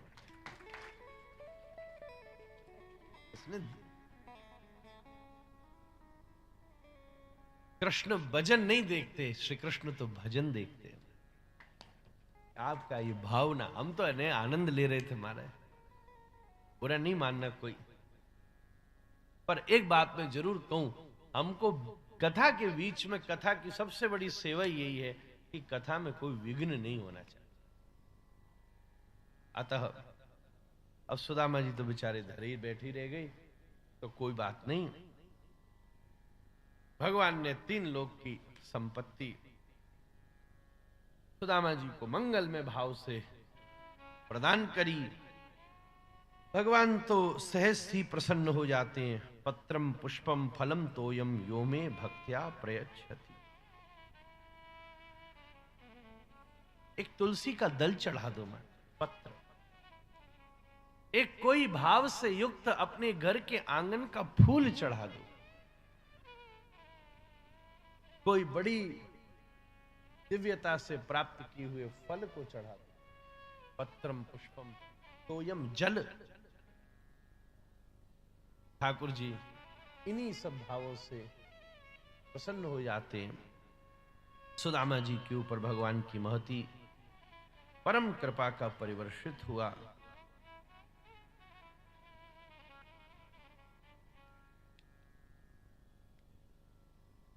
बड़ा मंगल में प्रसंग है, पर मेरा लक्ष्य आज एकादश को कुछ कहने का है, इसलिए मैं इन सबको मात्र प्रणाम कर रहा हूं। सम्मित पंचक क्षेत्र में व्रजवासी, हस्तनापुरवासी और द्वारिका वासियों की भेंट हुई। 3 संवाद उसमें है, भागवत जी में अवस्थान हुआ है। सबसे पहला श्री द्रौपदी और महर्षियों का संवाद है, उसी में श्री व्रजवासियों का और श्री कृष्ण का संवाद है, जिसको सनातन गोस्वामी पाद ने खूब भाव से व्यक्त किया है। उसी इन्हीं अध्यायों में दाऊ जी का व्रजागमन आदि के प्रसंग भी संकेतित होते हैं, और फिर वहां व्रजवासियों का संवाद है, और तदनंतर श्री नारद जी और वसुदेव जी का संवाद है, जिसमें देवर्षि नारद वसुदेव जी को महाराज जनक और नवयोगेश्वरों के संवाद का वर्णन करते हैं। याज्ञवल्क की कृपा प्राप्त किए हुए विदेहराज जनक कवि हरि अंतरिक्ष प्रबुद्ध पिप्पलायन अविर्होत्र दुर्मल चमस कर भाजन श्री नवयोगेश्वरों से अपनी जिज्ञासा व्यक्त करते हैं। हे विदेह सभी योगेश्वरों को प्रणिपात पूर्वक उनका अभिवादन करते हैं। मन्ने भगवत साक्षात पार्षदान वौ मधुद्विषः। आज मेरा परम सौभाग्य है कि आप साक्षात भगवान के पार्षद पधारे हैं। पार्षद शब्द का अर्थ क्या होता है महाराज? पायेति पार्षे सदा इति पार्षदः, मतलब पास में जो रहता हो। शास्त्र कहता है जो भगवान के अत्यंत सन्निकट हो उसका नाम ही पार्षद है। पार्षद संदेश वाहक को नहीं कहते। पार्षद के लौकिक अर्थ तो दो हैं। मैसेंजर, ये भाई पार्षद आए हैं भगवान के, कोई सूचना देने वाले आए हैं। या दूसरा अर्थ होता है अधिकारी। लौकिक अर्थ में अर्थ होता है अधिकारी, पर लीला में पार्षद शब्द का अर्थ है जो भगवान के पार्श्व को, अत्यंत सन्निकटता को भगवान की, जो भगवान के बहुत अंदर ही भीतरिया हो। हमारे यहाँ कहते हैं भीतरिया है महाराज। सेवा में दो ही प्रकार के लोग होते हैं, बाहरिया सेवक और भीतरिया सेवक। 6 चीज जो जान ले वो सेवा जानता है वृंदावन की। हमारे बाबा बैठे हैं, 6 चीज, राधा रमण जी में 6 चीज का विचार है। विग्रह तो सब जगह है, कोई कलाकार मूर्ति बना भी सकता है, आजकल तो इतनी टेक्नोलॉजी आ गई है। यथावती लोग अरे इंसान की मूर्ति बना देते हैं। 6 चीज, सकड़ा अनसकड़ा, प्रसादी और अमनिया, और बाहरिया और भीतरिया। ये 6 वस्तुओं का जो विशेषज्ञ हो वो श्री कृष्ण की विशुद्ध सेवा कर सकता है। हम ये 6 चीजों का, श्री राधा रमण जी में महन जी, ये 6 चीजों की तो व्यवस्था है हमारे। ये वस्तु सखड़ा है, ये वस्तु अनसकड़ा है, ये वस्तु सपरस है, ये वस्तु अपरस है, और ये व्यक्ति बाहरिया है और बाहरिया सेवक, और ये व्यक्ति भीतरिया सेवक। अब राधा रमण जी में भंडारी भी है, रसोईया भी है, कई चीजें हैं, पर ये सब कौन है? रहेंगे वो अपरस में, परंतु हैं ये बाहरिया सेवक। चलो साक अमनिया कर दी, पुष्प बीन दिए, बाहर ठाकुर जी का आसन पहुंच दिया, पर श्री गोसाई जी कौन है? गोस्वामी स्वरूप कौन है? जो अपरस में रहते हुए भी भीतरिया सेवक है हमारे। ये ठाकुर जी के निजांग सेवा सौभाग्य प्राप्त करेंगे। उसी प्रकार पार्षद किसको कहते हैं? जो श्री भगवान का भीतरिया सेवक हो। भीतरिया सेवक भीतरिया की सबरी बातें जानता है हमारे। हे योगेश्वरों, आप भगवान के निज पार्षद हो, ये मेरा परम सौभाग्य है। दुर्लभो मानुषो देहो देहिनाम क्षणभंगुर, तत्रापि दुर्लभम मन्ये वैकुंठ प्रिय दर्शनम। आज मुझे जीवन का दुर्लभतम सुयोग प्राप्त हुआ है कि आपके संदर्शन प्राप्त हो गए। संत का दर्शन जीवन का सबसे दुर्लभ सुयोग है। इसलिए मैं जानना चाहता हूं, 2 प्रश्न किए जनक जी ने यहां। अतः आत्यांतिकम क्षेमम पृच्छामो भगवतो नगः। मैं मोक्ष आत्यांतिक क्षेम, मैं ये जानना चाहता हूं। क्षेम, क्षेम का साधारण अर्थ है मोक्ष। ये मोक्ष का विज्ञान क्या है? ये क्या होता है? मुक्त होना क्या होता है महाराज? और उससे भी मेरी बड़ी जिज्ञासा ये है कि धर्मान भागवतान ब्रूत यदि में श्रूयते क्षमम। हाँ जी, इसमें सबसे प्रिय बात हमको लगती है कि विदेहराज जनक जैसा राजा और नंग धड़ंग डोरने वाले बिल्कुल परमहंसों जैसे महात्माओं के सामने हाथ जोड़कर कह रहा है, अगर आप मुझे योग्य समझे, अगर मुझ में वो सुनने की सामर्थ्य हो तो, आहा, ऐसा ही जिज्ञासु वास्तविक सत्संग का अधिकारी हो सकता है। आप कह रहे हैं यदि न श्रूयते क्षमम, अगर मेरी सुनने की क्षमता हो तो इदम भागवताम धर्मान भागवतान ब्रूतः, आप मेरे सामने भागवत धर्म का उद्घाटन कीजिए, मुझे बता दीजिए, अगर मेरी सुनने की ताकत हो। महाराज मुझे वो रास्ता बता दीजिए, वो मुझे मार्ग बता दीजिए यही प्रसन्न प्रपन्नाय दास्यास्यात्मन आत्मज। महाराज, आप मुझे वो साधन बता दीजिए जिससे श्री ठाकुर जी अत्यंत प्रसन्न होते और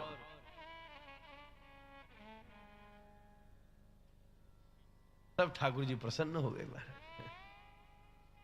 जिससे सब ठाकुर जी प्रसन्न होते हैं और अपने आप का ही दान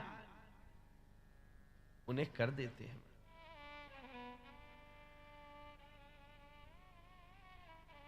आत्मन आत्मजः, अपने आप को ही प्रदान कर दे। ऐसे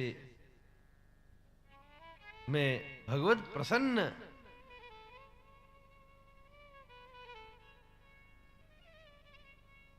प्रदान करने वाली साधनों के विषय में जानना चाहता हूं। तब कबीर नामक योगेश्वर सबसे पहले हाथ जोड़कर उनकी जिज्ञासा का समाधान कर, जिनमें काव्य भरा हो, जो कृष्ण काव्य की उपासना, कृष्ण की काव्योपासना करते हो। काव्य और संगीत भगवान को अति प्रिय है महाराज। अनंत काव्यों से युक्त हो ऐसे कवि नामक। और एक और बात है, वेद जानने वाले श्री ब्रह्मा जी को आदि कवि कहते हैं। वो आदि कवि हैं, अर्थात जिनमें संपूर्ण वेद सिद्धांत तत्व निरूपित हो। उस आदि कवि की परंपरा के जो कवि नामक योगेश्वर है महाराज, जो रस सिद्धांत को जानते, वो तुरंत बोल पड़े, ये वही भगवता प्रोक्ता उपाया यात्मलब्धये अंजः पुंसाम विदुषाम विद्धि भागवता हिताम। यानास्थाय नरो राजन न प्रमाद्येत कर्हिचित् धावन निविल्यवान् नेत्रे न स्खलेन्न पतेदिह। महाराज, जो भगवता प्रोक्ता है, पहली बात, जो स्वयं भगवान के द्वारा ही प्रोक्त है, उपदेशित है, प्रकट किया गया, प्रदान किया गया है, भगवान ने जिसे निर्देशित किया है, वही भागवत धर्म है। जिसको स्वयं भगवान बोले, मिलावटी नहीं है महाराज। और एक और बात कही, अंजह, जो अत्यंत सरल है। भगवान को प्रसन्न करने वाला धर्म कौन सा है? वो है जो अनजान से अनजान और अज्ञानी से अज्ञानी पुरुष भी जिसका विशुद्ध रूप से पालन कर सकता हो। जो केवल ज्ञानी नहीं, अत्यंत सहज भी, कुछ न जानने वाला भी उस कार्य को अवस्थित कर सके। भगवान जो अपने मुख से स्वयं कहते हैं, उसी का नाम मंगल में भागवत धर्म है। महाराज, वही भागवत धर्म है कि अगर उसमें कोई त्रुटि भी हो जाए तो भी उसके बाद जीव का पतन न हो। धावन निविल्यवा नेत्रे, मतलब आंख बंद करके चलने पर भी कोई न गिरे। हम कहे परिक्रमा मार्ग में एक काम करो, आंख पे पट्टी बांध के दौड़ो। आप कहोगे महाराज कौन से जन्म का बदला ले रहे हो, इतनी ट्रैफिक, इतनी हो हल्ला मच रहा, मर जाएंगे, गड्ढा में गिरेंगे, एक्सीडेंट हो जाएगा। पर शास्त्रों ने कहा एक काम करो, विश्वास की पट्टी बांधकर श्री कृष्ण के द्वारा निर्देशित किए हुए भागवत धर्म पर चलो, तुम कहीं नहीं गिरोगे। न स्खलेन न पतेतिह, कोई स्खलन पतन नहीं होगा। और उसके बाद भी अगर कहीं गिरे तो गुरु महाराज कहते पट्टी खोलकर देख लेना, वो जन्म मृत्यु की गटर नहीं होगी, वो श्री राधा रमण देव जी का चरणारविंद होगा।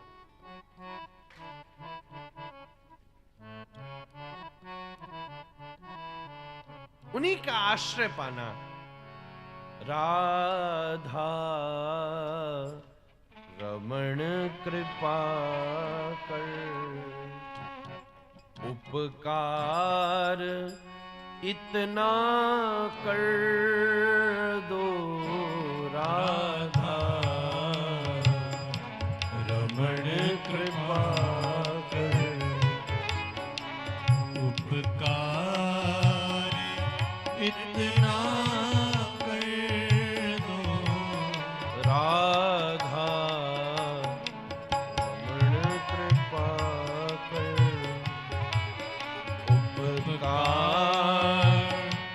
इतना कर दो राधा राधा रमण कृपा शीतल चरण तिहारे, शीतल चरण तिहारे कोमल चरण तिहारे, कोमल चरण तिहारे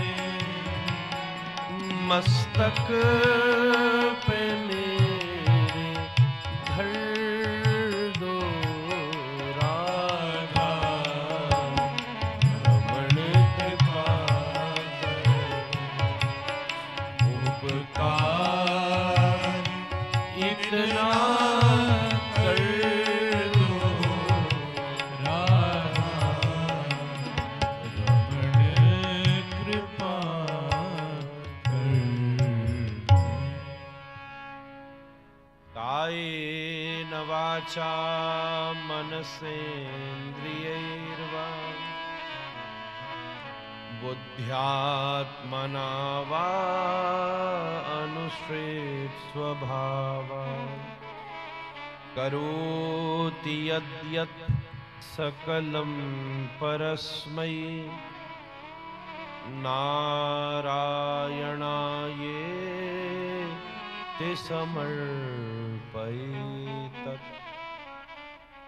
इस श्लोक के दो संस्मरण प्रसिद्ध हैं। भागवत जी का श्लोक तो ऐसा है और दूसरा सनत कुमार संहिता का श्लोक, जिसमें दो तीन शब्दों का अंतर है, वो ज्यादा प्रसिद्ध है। कायेन वाचा मनसेन्द्रियैर्वा बुद्ध्यात्मना वा प्रकृतिर स्वभावात्, और यहाँ है अनुश्रित स्वभाव।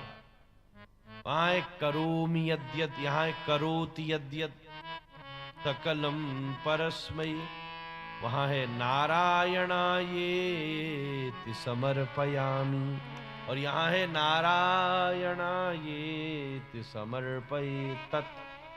सनत कुमार संहिता का श्लोक है वो, भागवत जी के श्लोक में कुछ अंतर है। काया से, वाचा से, मन से, इंद्रियों से जो जो सब आप कार्य कर रहे हो, बस उसको श्री कृष्ण चरणों में समर्पित कर दीजिए। यही भागवत धर्म का विशुद्ध कार्य है। मैया घर में सफाई कर रही हो, बस इतना विचार कर ले, अपने घर में नहीं, श्री राधारमण जी के निवास पे कर रही हूं। कोई भोजन बना रहा हो, इतना विचार कर ले, पति पुत्र स्वजन संबंधी तो ठीक है, पर मैं अपने श्री ठाकुर जी के लिए भोग बना रही हूं। काया से, वाचा से, मन से, इंद्रियों से प्रत्येक कार्य में भगवत संबंध बिठा ले। कोई भजन का अद्वितीय स्वरूप है और वो ठाकुर जी को अत्यंत सरल है और ठाकुर जी को अत्यंत पसंद है। हमारे पूज्य पिताश्री से महन जी, किसी ने पूछा विदेश में, हम अपनी भक्ति कहां से शुरू करें? तो पूज्य पिताजी ने उसको पूछा, तेरे घर में कितने लोग हैं? उसने कहा, हम 4 लोग हैं, मैं, मेरी पत्नी, एक लड़का है, एक लड़की है। तो पिताजी बोले, कल से 5 हैं, एक जोड़ ले। और 5वां कौन? बोले श्री राधारमण लाल, तेरे मंदिर में है वो राधारमण जी 5वें सदस्य। अब नहीं कहना 4 हैं, अब कहना 5 है, बस हो गया तेरा काम शुरू। बोले कैसे हुआ? बोले 4 के वस्त्र बनते हैं, 5वें के भी बनेंगे। 4 का भोजन बनता है, 5वें का भी बनेगा। 4 का जन्मदिन मनाया जाता है, 5वें का भी मनाया जाएगा। 4 के लिए समय निकालता है, तो अपने 5वें सदस्य के लिए भी समय निकालना पड़ेगा। बस इतना सा कार्य करना प्रारंभ कर, चाहे अभी शुरू में 5वां मानियो, हमारे लाला को पहले नंबर का होना अपने आप आता है महाराज। लाला अपने आप हो जाएगा महाराज। ऐसा बुद्ध्यात्म मनावा अनुचित स्वभाव। इस प्रकार से महाराज सही बात तो यह है, हर कर्म उन्हीं को अर्पित कर दिया जाए।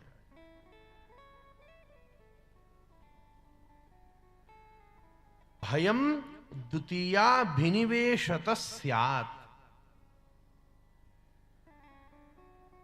माया का अर्थ ही यही है, कोई अपने स्वरूप की विस्मृति कर दे।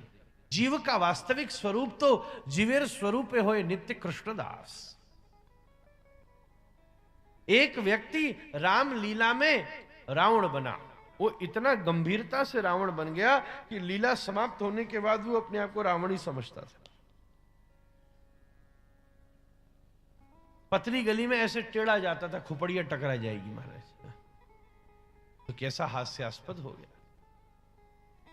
ऐसे ही भयम द्वितीयाभिनिवेशत स्यात्। ये जो जीव के भीतर भेद बुद्धि है, ये भेद बुद्धि केवल उसके भीतर प्रकट हुई माया से उत्पन्न हुए अज्ञान के कारण ही। महन जी, हम आप दर्पण में देखें तो अपना प्रतिबिंब देखेंगे।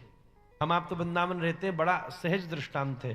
कोई बानर अगर दर्पण में देखे, कोई बंदर केला ले आया हो और दर्पण में देखे, तो बा मूर्ख को लगता है कि ये सामने वाला कोई दूसरा बंदर है, और वो घुर्राता है उसको देख देख के, और उसको लगता है मैं उसे देख के घुर्रा रहा हूं तो वो मुझे देख के घुर्रा रहा है। और बात इतनी बढ़ जाती है कि वो शीशा पे कूद जाता है महाराज। शीशा भी फूट जाता है और खुद भी चोटिल हो जाता है। अब मजे की बात यह है कि चोटिल वो होता है, हाथ में से जो खून बह रहा है तो दर्पण में दिखता है कि सामने वाले के हाथ से खून बह रहा है, तो बड़ा खुश होता है, वाह हाथ तोड़ दिया मैंने इसका, देखो ससुरे खुद का हाथ टूटा है। तो भयम द्वितीयाभिनिवेशत स्यात्, यही दो दृष्टि हैं। माया से जो दो का आभास बनता है, यही भेद बुद्धि को जन्म देता है। मूल बात तो इतनी सी है भैया, जीव का वास्तविक स्वरूप कृष्ण दासत्व में है। हम भी ठाकुर जी के सेवक हैं, आप भी ठाकुर जी के सेवक। तद्वत एक रूपत्वता की भूमिका अवस्थित हो जाती है। महाराज, जीवन में अगर पहला कार्य करना हो भागवत धर्म में, तो सबसे पहली चीज क्या करनी पड़ेगी? आपने कहा भक्त्यैकयेशं गुरुदेवतात्मा। जितना संभव होगा मैं विस्तार से कह दूंगा। कार्य कैसे होगा? जो करना है ठाकुर जी को समर्पित करो। पर पहला स्टेप क्या है, पहली श्रेणी क्या है? कि बड़ी श्रद्धा से किसी गुरु के चरणों में शरणागत होना पड़ेगा।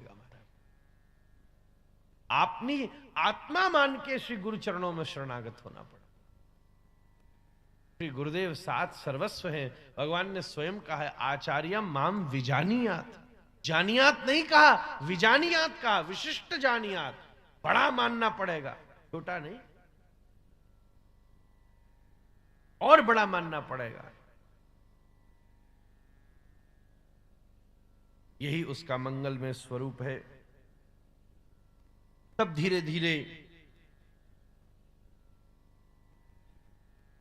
उसके भीतर अविद्या मानोप्यभात ही द्वयो, ये जो अविद्या की गांठ है गुरु कृपा से धीरे धीरे खुलती जाएगी और उसकी दृष्टि में समभाव का उदय हो जाएगा।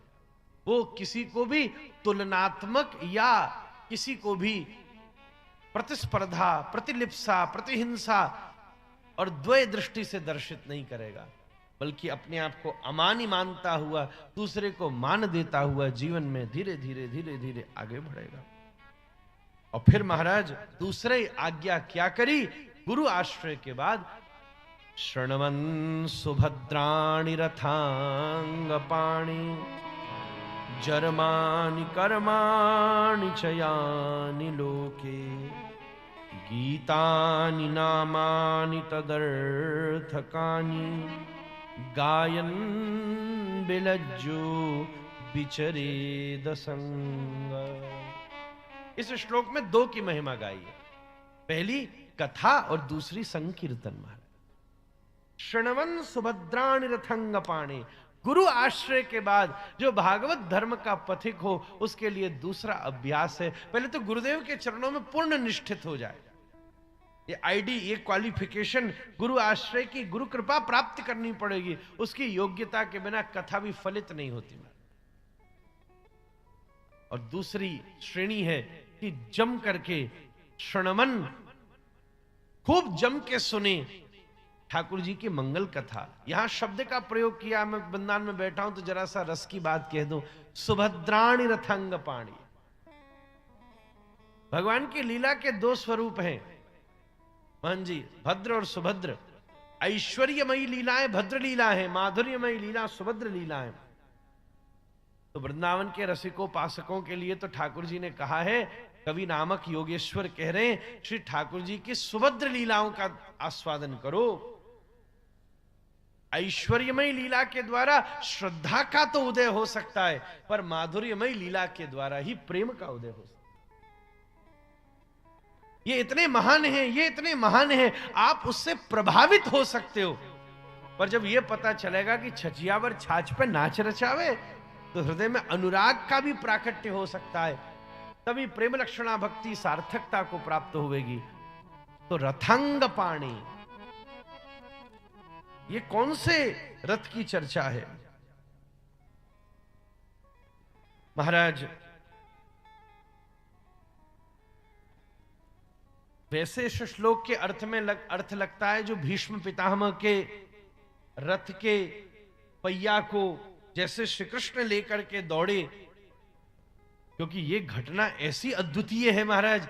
भगवान ने वचन लिया था, इसमें भी माधुर्यता है। वो इस बात की माधुर्यता है कि भगवान ने वचन लिया था कि मैं शस्त्र नहीं उठाऊंगा, और आज भीष्म के लिए भगवान शस्त्र उठा के दौड़े। पर वृंदावन के परिवेश में ये जो मदन रथ है जगन्नाथपुरी में जाके, ये संपूर्ण सखियां जब रथ के परम पारावेर को अवस्थित करके, उस रथ की रथी श्री प्रिया जी हैं, और प्रिया जी के हस्त कमल को धारण करने वाले श्री श्याम सुंदर रथंग पाणी, जिसको गोपी गीत के श्लोक में कहा है कि आप श्री करग्रहम तिरसि देहि न श्री करग्रहम, हमारे मस्तक पर हाथ धरो। वो हाथ जो आपने प्रिया जी के तो जिस हाथ से थाम रखा है, रथंग पाणी। इस लोक में जिनके जन्म और कर्म अति दिव्य हैं, ऐसी श्री ठाकुर जी की नाम खूब कथा सुनो, और फिर नामानि तदर्थकानि गायन विलज्जो विचरेद संग। पहले कथा का आस्वादन करो और फिर लज्जा संकोच छोड़ करके खूब भगवान के नामों का विशुद्ध आस्वादन करो। ऐसी मंगलमयी दिव्य कथा का स्वरूप। फिर धीरे धीरे क्या होगा? खंबायुमग्निम सलिलम महिम च ज्योतिश्च सत्वानि दिशो द्रुमादीनि सरित समुद्रांश्च हरे शरीरम यत्किंच जीवन प्रणमेदनन्यः। अनन्यता का भावोदय हो जाएगा। सब भगवत स्वरूप हैं, इन सबों में भगवान का अंश विद्यमान है। हम इतना सही तो फर्क है महन जी, ज्ञानवादी क्या कहता है, अद्वैतवादी नहीं, ये सब झूठ, तुम झूठ, तुम झूठ, ये सब स्वप्न, ये सब माया, मैं भगवान। भक्त क्या कहता है, आप भगवान हैं, आप भगवान हैं, आप भगवान हैं, आप भगवान। यहां सब आप भगवान, आप सब भगवान बैठे और मैं आप सब भगवान का दास बैठे। इतना सही तो भाव है। तद्वृत्ति सब जगह विद्यमान, सब एक स्वरूप प्रतीत होने लगेंगे। खम वायुमग्निम सलिलम महिम च, ये सब भगवान में दिखेगा। भ से भूमि, ग से गगन, व से वायु, अ से अग्नि और न से नीर भगवान। भ से भूमि, ग से गगन, व से वायु, अ से अग्नि और न से नीर जल। ये जो पंचदेहमयी जगत की प्रणीति है, इसी में प्रणमेद अनन्यः, अनन्यता का अनुभव होने लगे। अभक्ति परेशानुभवो विरक्तिरन्यत्र चैषत्रिक एक काल प्रपद्यमानस्य यथाश्रुतस्यो तुष्टि पुष्टि हृदपायोनुघासम। यही अनुभूति भक्ति का स्वरूप है। हम उपासना को भक्ति समझते नहीं, उपासना तो भक्ति का प्रकट स्वरूप है। उपासना भक्ति नहीं, उपासना तो उपासक करता है। भक्ति का स्वरूप यही है महाराज। जब सार्वभौम भगवान की प्रणति प्रतीत होने लगे, पेड़ भी हिलता है तो गोपी चौंकते हैं, कृष्ण आ गए क्या, आ गए क्या, पहुंच गए क्या।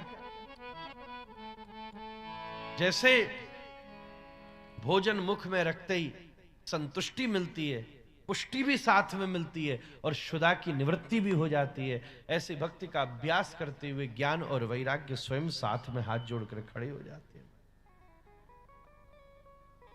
महाराज आपने बड़ी कृपा करी, तभी विदेह फिर से जिज्ञासा कर बैठते हैं। मैं ये जानना चाहता हूं, अथ भागवतम ब्रूत यद्धर्मो यादृशो नृणाम यथाचरत यद्ब्रूते यैर्लिंगैर्भगवद प्रियः। यहां ये जो भागवत हैं, भागवत जन हैं, इनके क्या लक्षण है महाराज, इनका स्वभाव कैसा होता है, ये और मनुष्यों के साथ कैसा व्यवहार और आचरण करते हैं। और एक चीज मुझे और जाननी है, यैर्लिंगैर भगवद प्रियः, ऐसा इनमें क्या है कि ठाकुर जी इन पर सदा लट्टू रहते हैं। हम भक्त पराधीन, भक्त कह दे तो भगवान उसके लिए सब करने को तैयार है, ऐसा इनमें क्या है। तब स्वयं हरि नामक हरेति अज्ञान, जो अज्ञान का हरण कर ले, वो हरि नामक योगेश्वर राजा के इस जिज्ञासा का समाधान करते हुए, सर्वभूतेषु यः पश्येत् भगवत भावमात्मनः भूतानि भगवत्यान्मेष भागवतोत्तमः। उत्तम भागवत, मध्यम भागवत और फिर साधारण भागवत, तीन प्रकार के भक्तों की चर्चा करते। अधम भागवत नहीं कहा, क्योंकि भक्त कभी अधम नहीं होता। भक्त कैसा भी हो, साधारण हो सकता है, अधम नहीं हो सकता। पहली बात स्पष्ट रूप से कह दी, भगवान कहीं न कहीं नियंता रूप से, अधिष्ठान रूप से, महाराज अंतःकरण के साक्षी रूप से, अंतरात्म दृक् जिसको गोपी कह रही है, इस भाव से उपस्थित होकर सार्वभौम अवस्थित हैं। महाराज कहीं भी किसी वस्तु में न्यूनाधिक्यता न देखते हुए, सार्वभौम जो उस भगवत तत्व का प्रणिधान करता हुआ सहजता से सब में भगवत तत्व का अनुभूत करता, सिया राम मैं सब जग जानी करहूं प्रणाम जोरी जुग पानी, इस भावना से स्निग्ध रहता है और सरल पूजा की तरह हर कर्म को यज्ञ की तरह समन्वित करता रहता है। ऐसे भक्त का अभ्यास सतत उत्तमोत्तम अभ्यास। विट्ठल जी बैठे, श्री नामदेव जी बैठे फुलका सेक रहे थे, कुत्ता रोटी ले गया, पीछे घी की कटोरी लेके दौड़े, अरे विट्ठल घी तो लगा दो। किसी ने कहा पागल हो गया है बाबा। बोले तुम्हारी दृष्टि में हुआ होगा, मुझे पता है नामदेव के पास तो विट्ठल के अलावा कोई आ ही नहीं सकता महाराज, वो जिस रूप में आया हो उनकी विशेषता है। ईश्वरे तद्धीनेषु बालेशेषु दुसत्सु च प्रेम मैत्री कृपापेक्षा यह करोति सपद्यमः। अब अलग अलग व्यक्तियों का से अलग अलग व्यवहार जो करता हो, ईश्वर से तो प्रेम, तद अधीनेषु, उनके जो अधीन जीव हैं उनसे मैत्री, उनसे दोस्ती। बालसेषु, बालसेषु जो कि महाराज विमूढ़ हैं, अभी जिनमें बचपना है, बालकपना है, जो अभी पूर्ण रूप से सिद्ध नहीं हुए, उस स्वरूपता का अनुभूति नहीं कर पाए हैं महाराज, ऐसों के, ऐसे अज्ञानियों के ऊपर, बाल से बचपने वाली ऐसों के ऊपर वो कृपा, उनके ऊपर कृपा दृष्टि रखता है। हाँ ठीक है, इसको समझाओ बुझाओ। और अंत में द्विसत्सु, जो भगवान से द्वेष या भक्तों से द्वेष करते हो, तद उपेक्षा, उनके प्रति उपेक्षा का व्यवहार रखता हो, ऐसा साधक मध्यम है। ऐसा कभी कभी करना पड़ता है, हम व्यवहारिक चर्चा करें तो ऐसा करना पड़ता है, परंतु वो स्वभावगत नहीं हो, वो परिस्थितिगत हो महाराज। और तीसरी बात, आचार्यामेव हरये पूजाम यः श्रद्धये तवे न तद्भक्तेषु चान्येषु सभक्त प्राकृत स्मृतः। मतलब भगवान से तो बड़ा प्रेम करे, पर भक्तों को कहे सब पाखंडी है, मुझसे बड़ा कोई भक्त नहीं महाराज। ऐसा जो व्यवहार करे वो अत्यंत साधारण भक्त है महाराज। इस प्रकार उत्तम के लक्षण और साधारण आदि के लक्षणों का वर्णन आगे चलकर और भी विस्तार से कहते हैं। 2 बज चुके हैं, मन तो ऐसा था कि 9 के 9 का स्पर्श हो जाता, पर जैसी भगवत इच्छा बन रही है तद्वत रूप ही यहाँ प्रकाशित करने का मैं प्रयास कर रहा हूं। तब दोबारा राजा माया के मैया नाम अपि मोहिनी, इस प्रकार माया संबंधी जिज्ञासा, जल्दी जल्दी एक एक लाइन में भी कर दें तो भी कुछ तो मन का रथ पूरा, मन की इच्छा पूरी हो जाएगी। माया संबंधी जिज्ञासा को करता है। बड़े से बड़े माया विरक्तों को यह माया मोहित कर दिया,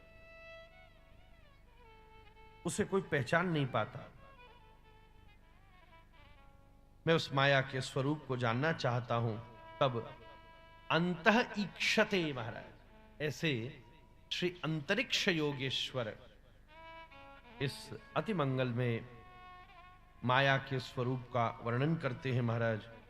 विष्णु माया दुरत्यया, विष्णु की माया अत्यंत, एष माया भगवतः सर्गस्थित्यंत कारिणी महाराज। सृष्टि स्थिति और संहारात्मक ये क्रिया ही माया का वास्तविक स्वरूप। कुछ बना, कुछ बिगड़ा, कुछ चला और कुछ समाप्त हो गया। इसको भिन्न दृष्टि से विचार करना ही माया का वास्तविक स्वरूप है। अलग से ऐसा कुछ भी नहीं हो रहा है। हम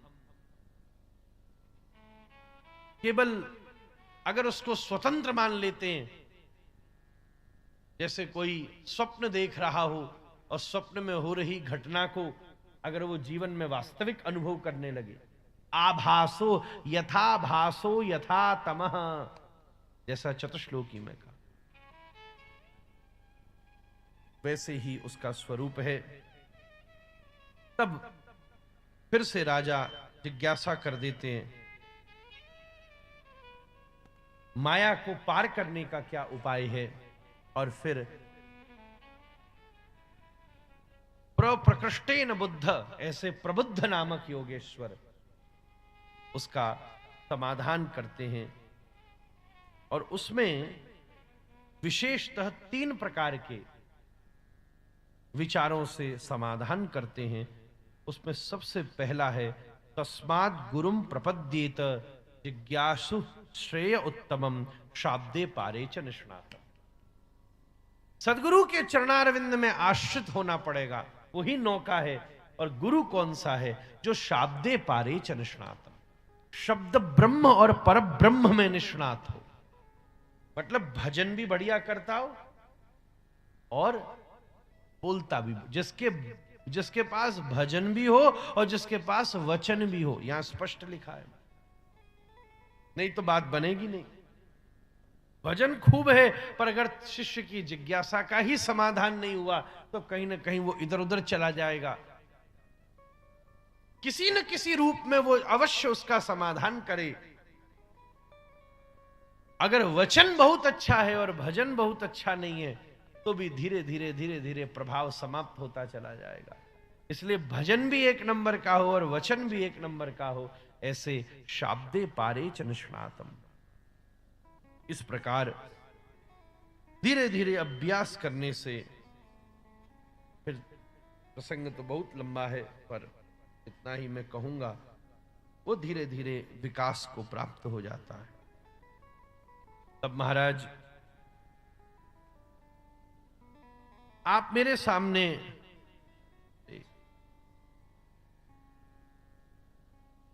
मंगलमय भाव से मैं जानना चाहता हूं, निष्ठा मर्हयनो वक्तुम यूयम ही ब्रह्मवित्तमः। आप भगवान के स्वरूप में के विषय में मुझे संकेत कीजिए, जो नारायण विधानस्य ब्रह्मणः परमात्मनः, ब्रह्मेति परमात्मेति भगवानिति शब्दते, उस नारायण के मंगल स्वरूप के विषय में मैं जानना चाहता हूं। श्री राधा रमण लाल की।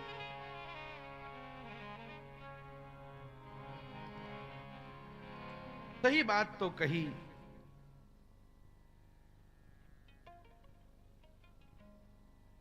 सबसे पहले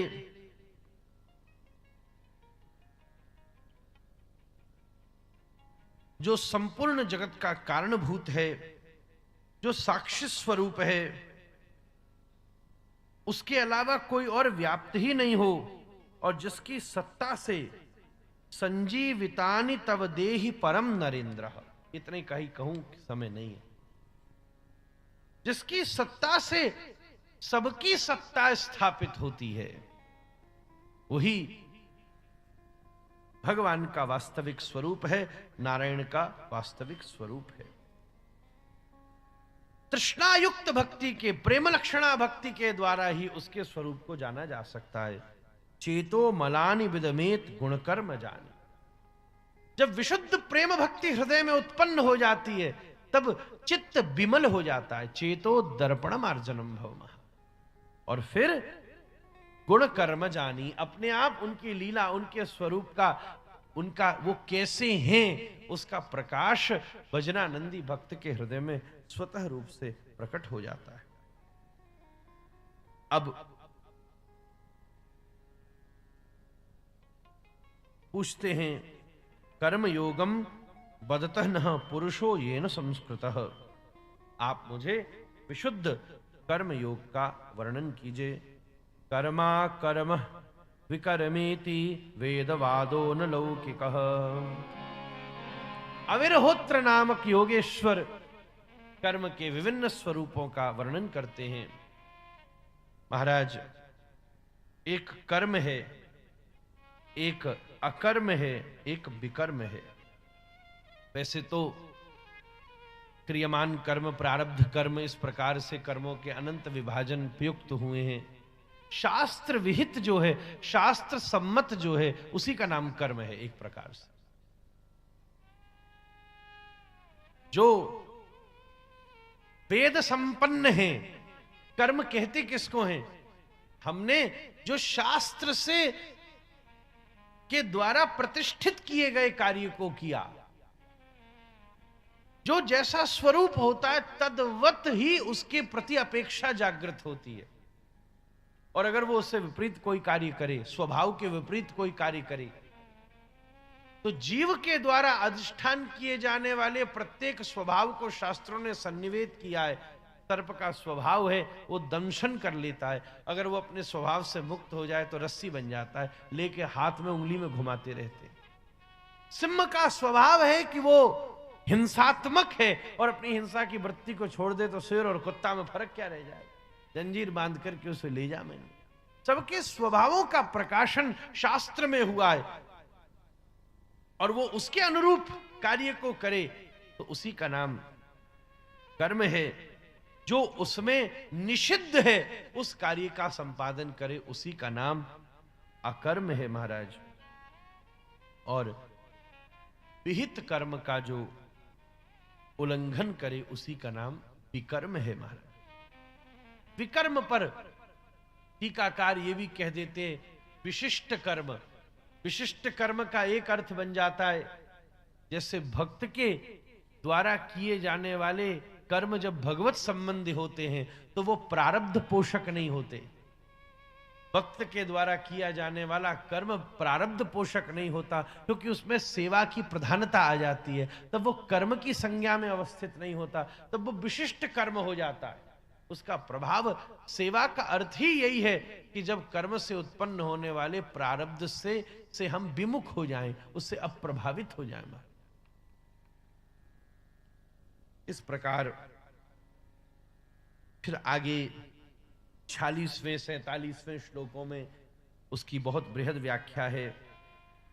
अब मैं इतनी का तो मेरे पास अवकाश नहीं बचा है। यानी यानी है कर्माणि यैर्यै योच्छन्द जन्म भी। तदनंतर पुनरपि श्री विदेह जिज्ञासा करके प्रश्न कर लेते हैं कि भगवान अनेकों प्रकार के अवतार ग्रहण करते हैं अपने भक्तों के भाव में आकर्षित होकर, आप मुझे कुछ मधुर भाव से उनकी मंगलमयी लीलाओं का वर्णन कीजिए महाराज। भगवान के अनेक गुण हैं, अनेक कर्म हैं, सामान्य जीव उसको क्या जाने। एक प्रकार से जन्म कर्म च मे दिव्यम, भगवान ने भगवत गीता में कहा है, जिनका प्रत्येक कार्य अद्वितीय है महाराज। अंतिम श्लोक का आश्रय लेकर विषय को पूर्ति कर दूंगा।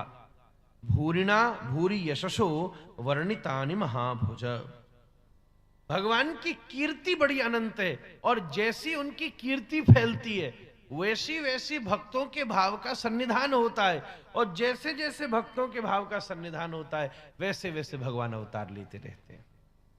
अब बोलो ऐसे कैसे?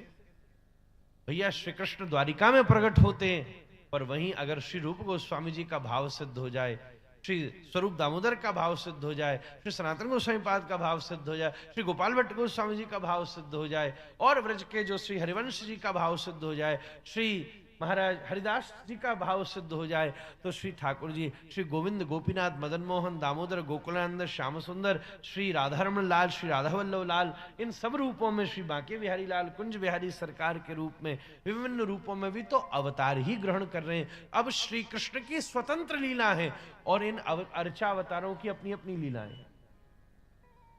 अब श्री गोपीनाथ जी खीर चोरा हो जाते हैं। अब वो खीर चोराने की, माखन चोर को तो हम जानते ही थे, पर वो खीर चोरा भी हो गई महाराज। और राधारमण जी की अपनी अपनी स्वतंत्र लीलाएं हैं। साक्षी गोपाल, गैया चराने वाले गोपाल को तो हम जानते ही थे, पर जो साक्षी बनकर जाते हैं, ये सब अर्चावतारों की अपनी मंगलमय स्वतंत्र लीलाओं का स्वरूप है। इस दृष्टि से उनकी अपनी दिव्यतम लीलाओं का प्रकाश है। फिर से जिज्ञासा होती है, भागवंतम हरिम प्रायो न भजन्त्यात्मवित्तमः। महाराज आप भगवान के परम श्रेष्ठ ज्ञानी हैं, आप पर भगवान के अत्यंत प्रिय भक्त हैं। मैं बस ये जानना चाहता हूं कि जो भजन ही नहीं करते, ऐसे भजन विरक्त मुक्त भजन के प्रति अरुचि रखने वाले ऐसे लोगों की क्या गति होती है? तब साफ कहते हैं, एकादश के पंचम के तीसरे श्लोक में, न भजन्त्यव जन्यन्ति स्यानाद भ्रष्टा पतन्त्यधः। जो भजन नहीं करता निश्चित रूप से उसका पतन हो जाता है। और विमुख लोग के लक्षण क्या हैं? स्तब्धा मूर्खा पंडित मानिना। इस प्रकार चमस नामक योगेश्वर इसका मंगल में समाधान करते हैं। फिर से जिज्ञासा उठती है, कस्मिन काले च भगवान किम वर्ण कीदृशो इंद्र भी। भगवान किस समय कैसे कैसे रंग, कैसे कैसे स्वरूप में, क्या उनका आकार है, कैसे प्रकट होते हैं, ये हम सब जानना चाहते हैं। भगवान किन किन विधियों से जीव उनकी उपासना करता है। तब महाराज आप वर्णन करते हैं, सतयुग में भगवान का रंग श्वेत होता है, उनकी 4 भुजाएं होती हैं। इस प्रकार त्रेता में, इस प्रकार द्वापर में और अंत में कृष्ण वर्णम तुषा कृष्णम सांगोपांगस्त्र पार्षदम यज्ञ संकीर्तन प्राये यजंती ही सुमेधस। इस कलयुग में अकृष्ण होकर, गौर कृष्ण होकर श्री भगवान प्रकट होते हैं और अकेले नहीं, सारे पार्षदों को संग लेकर और संकीर्तन यज्ञ के युग धर्म की मंगल स्थापना करते हैं। हेयं सदा परिभवग्नमविष्ट दोहम तीर्थास्पदम शिव विरंचनुतम शरण्यम प्रत्यार्तिहं प्रणतपाल भवाब्धिपोतम वंदे महापुरुषते चरणारविंदम। त्यक्ता सुरेप्सुतराज्य लक्ष्मी धर्मिष्ठ आर्य वचसा यदगादरण्यम माया मृगम दैतैप्सितमन्वधावन वंदे महापुरुषते चरणारविंदम। बड़े बड़े विद्वान इस पे अपने अपने भाव का अर्थ लगाते हैं। बहुत सारे लोग राम परक भी अर्थ लगाते हैं, पर श्री चक्रवर्ती पाद क्योंकि महाप्रभु जी की वंदना की है, तो ये दोनों श्लोक श्रीमन महाप्रभु की वंदना के ही श्लोक। महापुरुष थे, महाप्रभु हैं, ये महापुरुष हैं महाराज। परम पुरुष महापुरुष के रूप में ही तो प्रकट हुए हैं। पहले श्लोक में नवद्वीप लीला का स्वरूप है और दूसरे श्लोक में सन्यास लीला का स्वरूप। जब त्यक्त्वा सुरेप सुतराज्य लक्ष्मी, श्री लक्ष्मी प्रिया विष्णु प्रिया जी और सारी ये जो राज्य लक्ष्मी को आपने प्राप्त किया, विद्या लक्ष्मी निमाई पंडित के रूप में, ये सब भावों को आप तुरंत छोड़कर यदगाद अरण्यम, श्री वृंदारण्य में यहीं पर पधार कर सब पर कृपा करते हैं। महाप्रभु जी यहाँ पधारे हैं और उसका ही एक परम सूचक हमारे महंत जी चैतन्य महाप्रभु द्वार के रूप में वृंदावन में अवस्थित कर रहे हैं। मैं 1-2 बार बोल चुका हूं, इसलिए भैया वृंदावन में गौर हरि के ही कृपा से इसकी स्थापना हुई है। आज हम जब रमणरीति में थे तो वहां महाराज से भी यही बात चल रही थी, महाप्रभु जी ने कैसे इस स्थान का प्रकाश किया, इसको अनुभूत किया है। सो यहाँ चैतन्य महाप्रभु का द्वार जो बन रहा है वो आप सब सहयोग कीजिए और बढ़िया तरह जल्दी से बनना चाहिए। आप सब उसमें अपनी सेवा समर्पित करें। वंदे महापुरुषते चरणारविंदम। इस प्रकार अलग अलग युगों में अलग अलग स्वरूपों का जो तद्वत भाव से वर्णन होता है वो सब आप यहाँ 9 योगेश्वरों का भाव वर्णित करते हैं।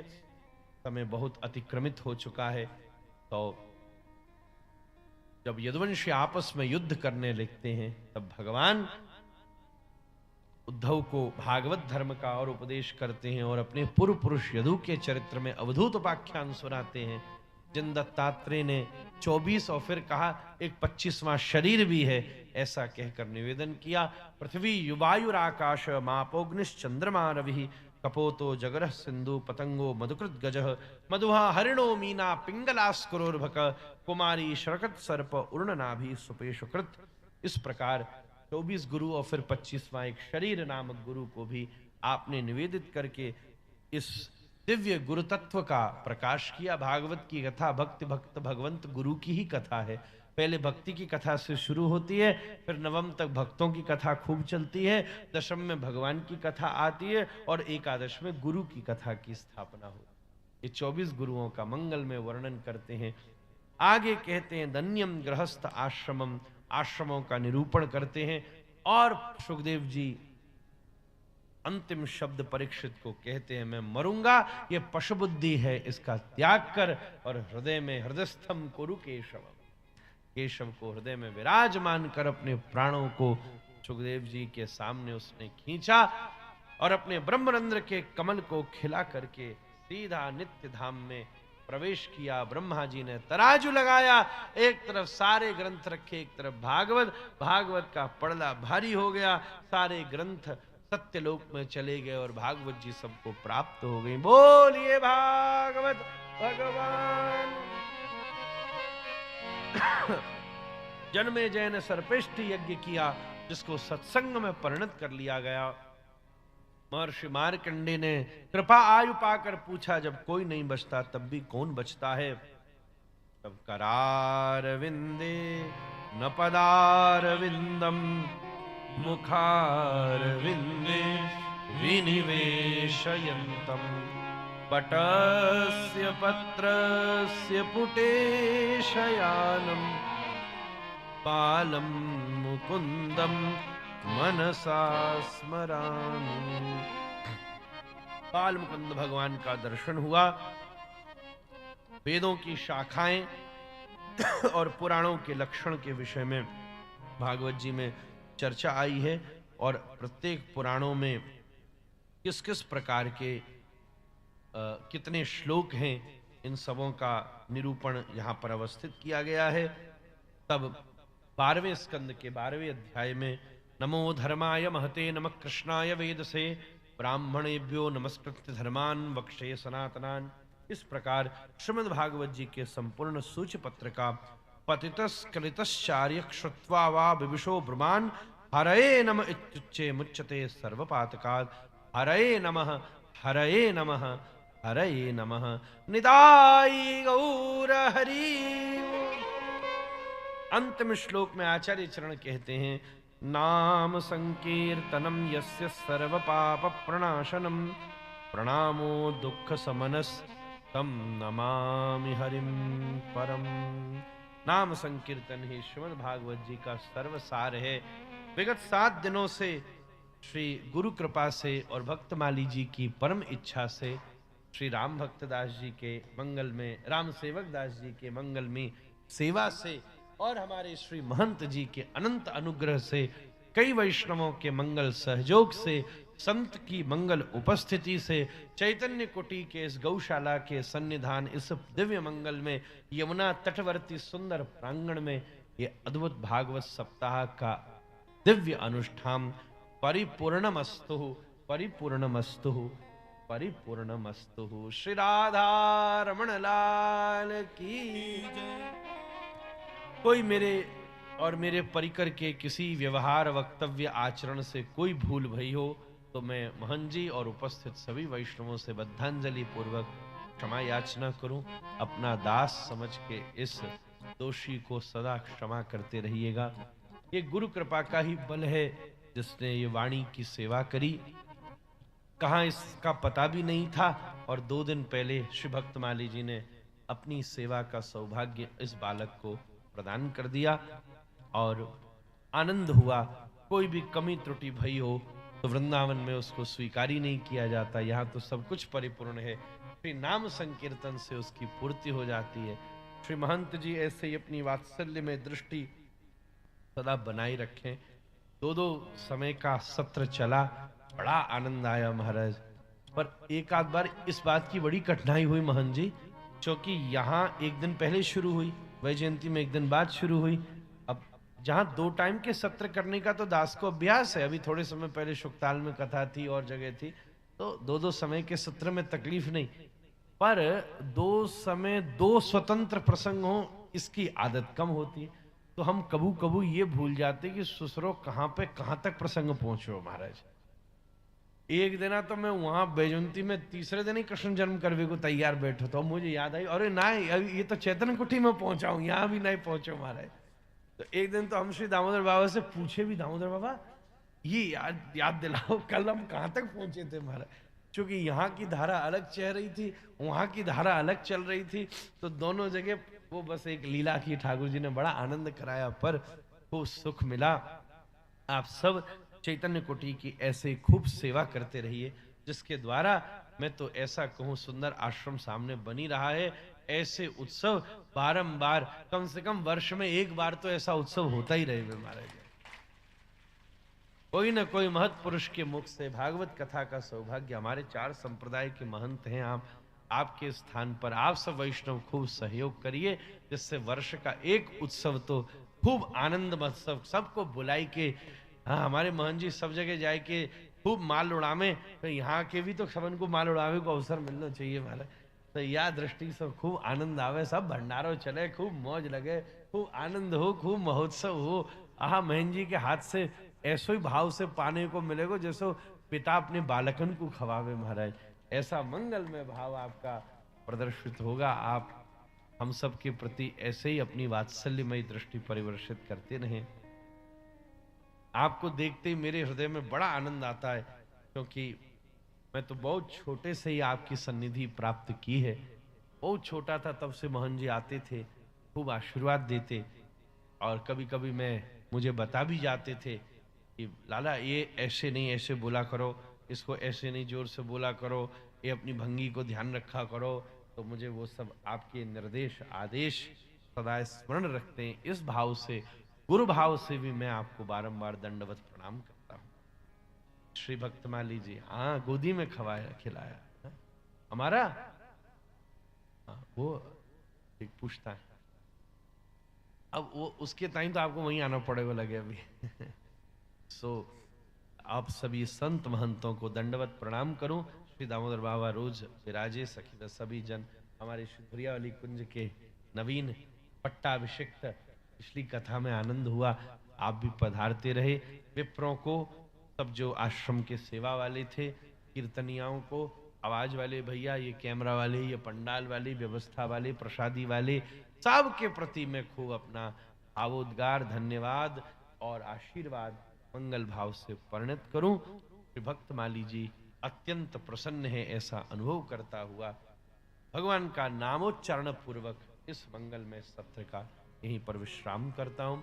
एक और सूचना है, आप कथा तो वैसे कभी खत्म नहीं होती, आज तो यहाँ विश्राम हुई है, पर वैजयंती में तो अभी 2 दिन की और बाकी है। एक बड़ी मुझे ऐसी और सूचना करनी थी महन जी।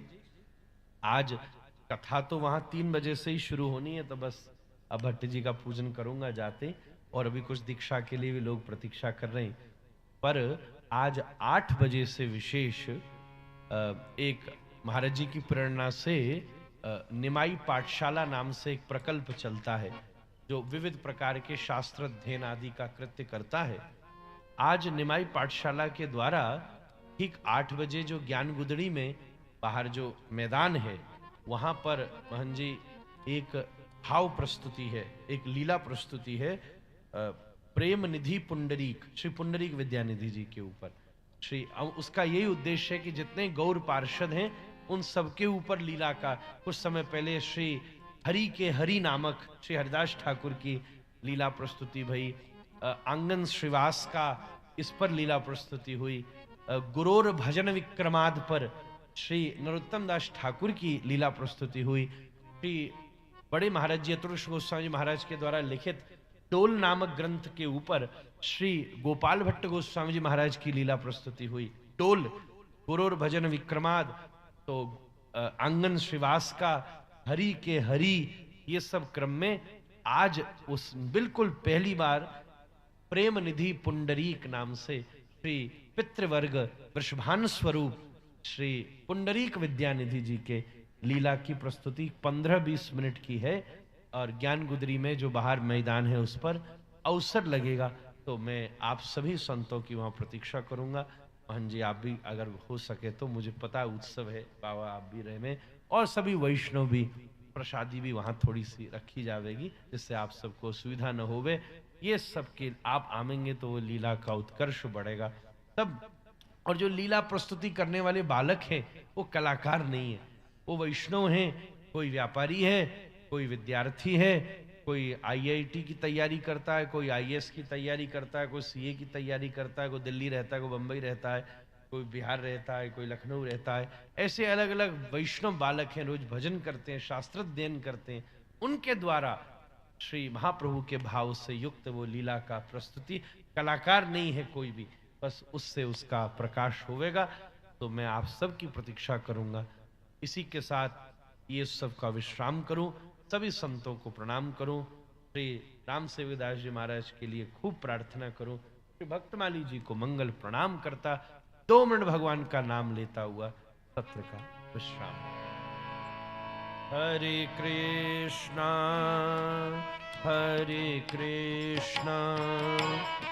कृष्ण कृष्ण हरे हरे, हरे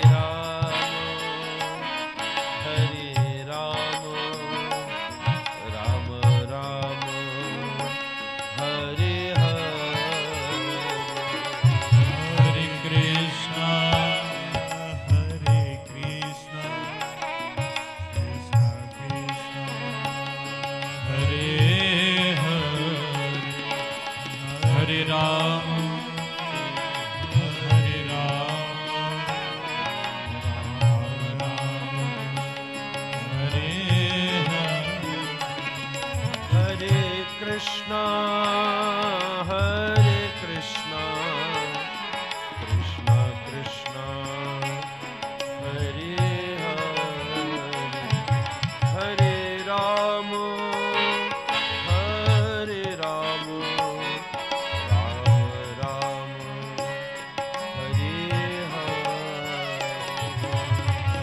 Krishna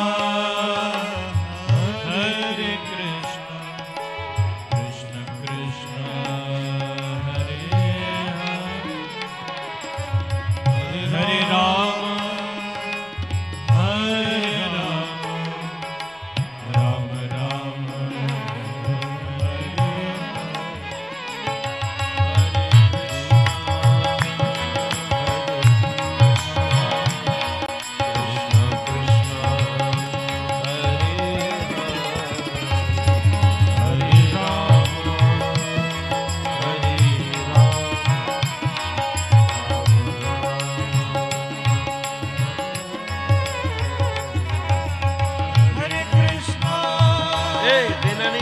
चढ़ा गया वो भागवत जी पे।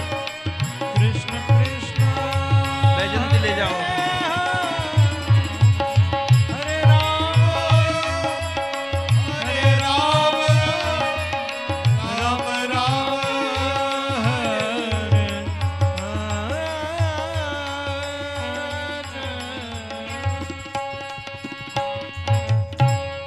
श्री राधा रमण लाल की जय। हरे कृष्ण कृष्ण कृष्ण हरे हरे हरे राम राम राम हरे।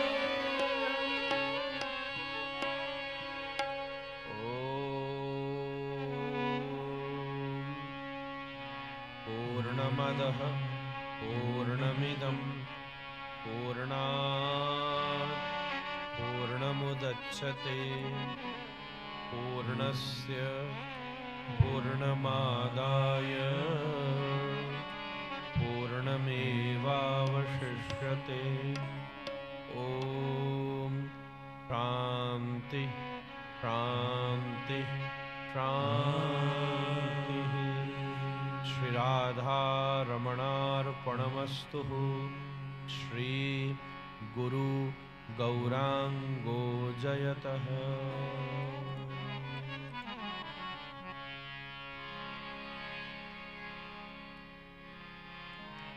हरिहराय नमः कृष्ण यादवाय नमः यादवाय माधवाय केशवाय नमः हरिहराय नमः यादवाय नमः यादवाय माधवाय केशवाय नमः गोपाली गोविंद राम श्री मधुसूदन गिरिधारी गोपीनाथ मदन श्री चैतन्य नित्यानंद श्री अद्वैत सीता हरि गुरु वैष्णव भगवत श्री रूप सनातन भट्ट रघुनाथ श्री जीव गोपाल भट्ट दास रघुनाथ एछे गोसाई करी चरण बंदन जहाँ होइत विघ्न नाश एछे गोसाई जार मुई तार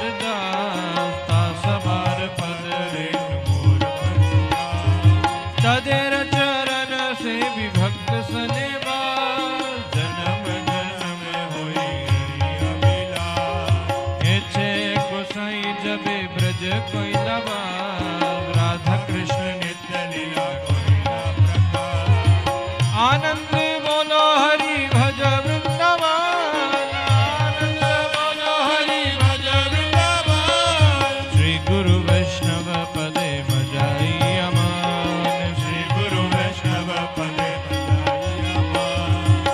गुरु वैष्णव पाद पद्म करिया श्री गुरु वैष्णव पाद पद्म करिया नाम संकीर्तन कहे नरोत्तम दास नाम संकीर्तन कहे नरोत्तम दास हरि हराय नमः कृष्ण यादवाय नमः यादवाय माधवाय केशवाय नमः हरि हराय नमः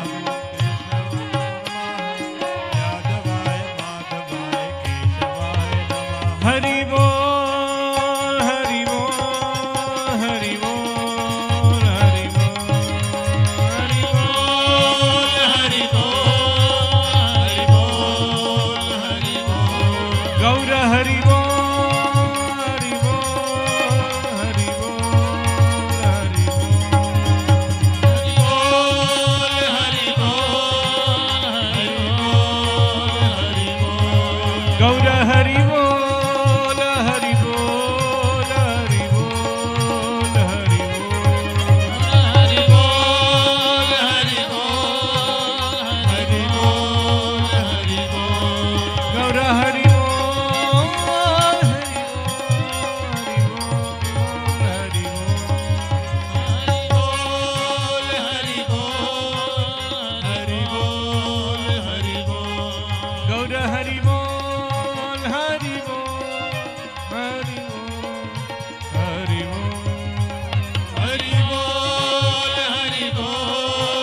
हरि बोल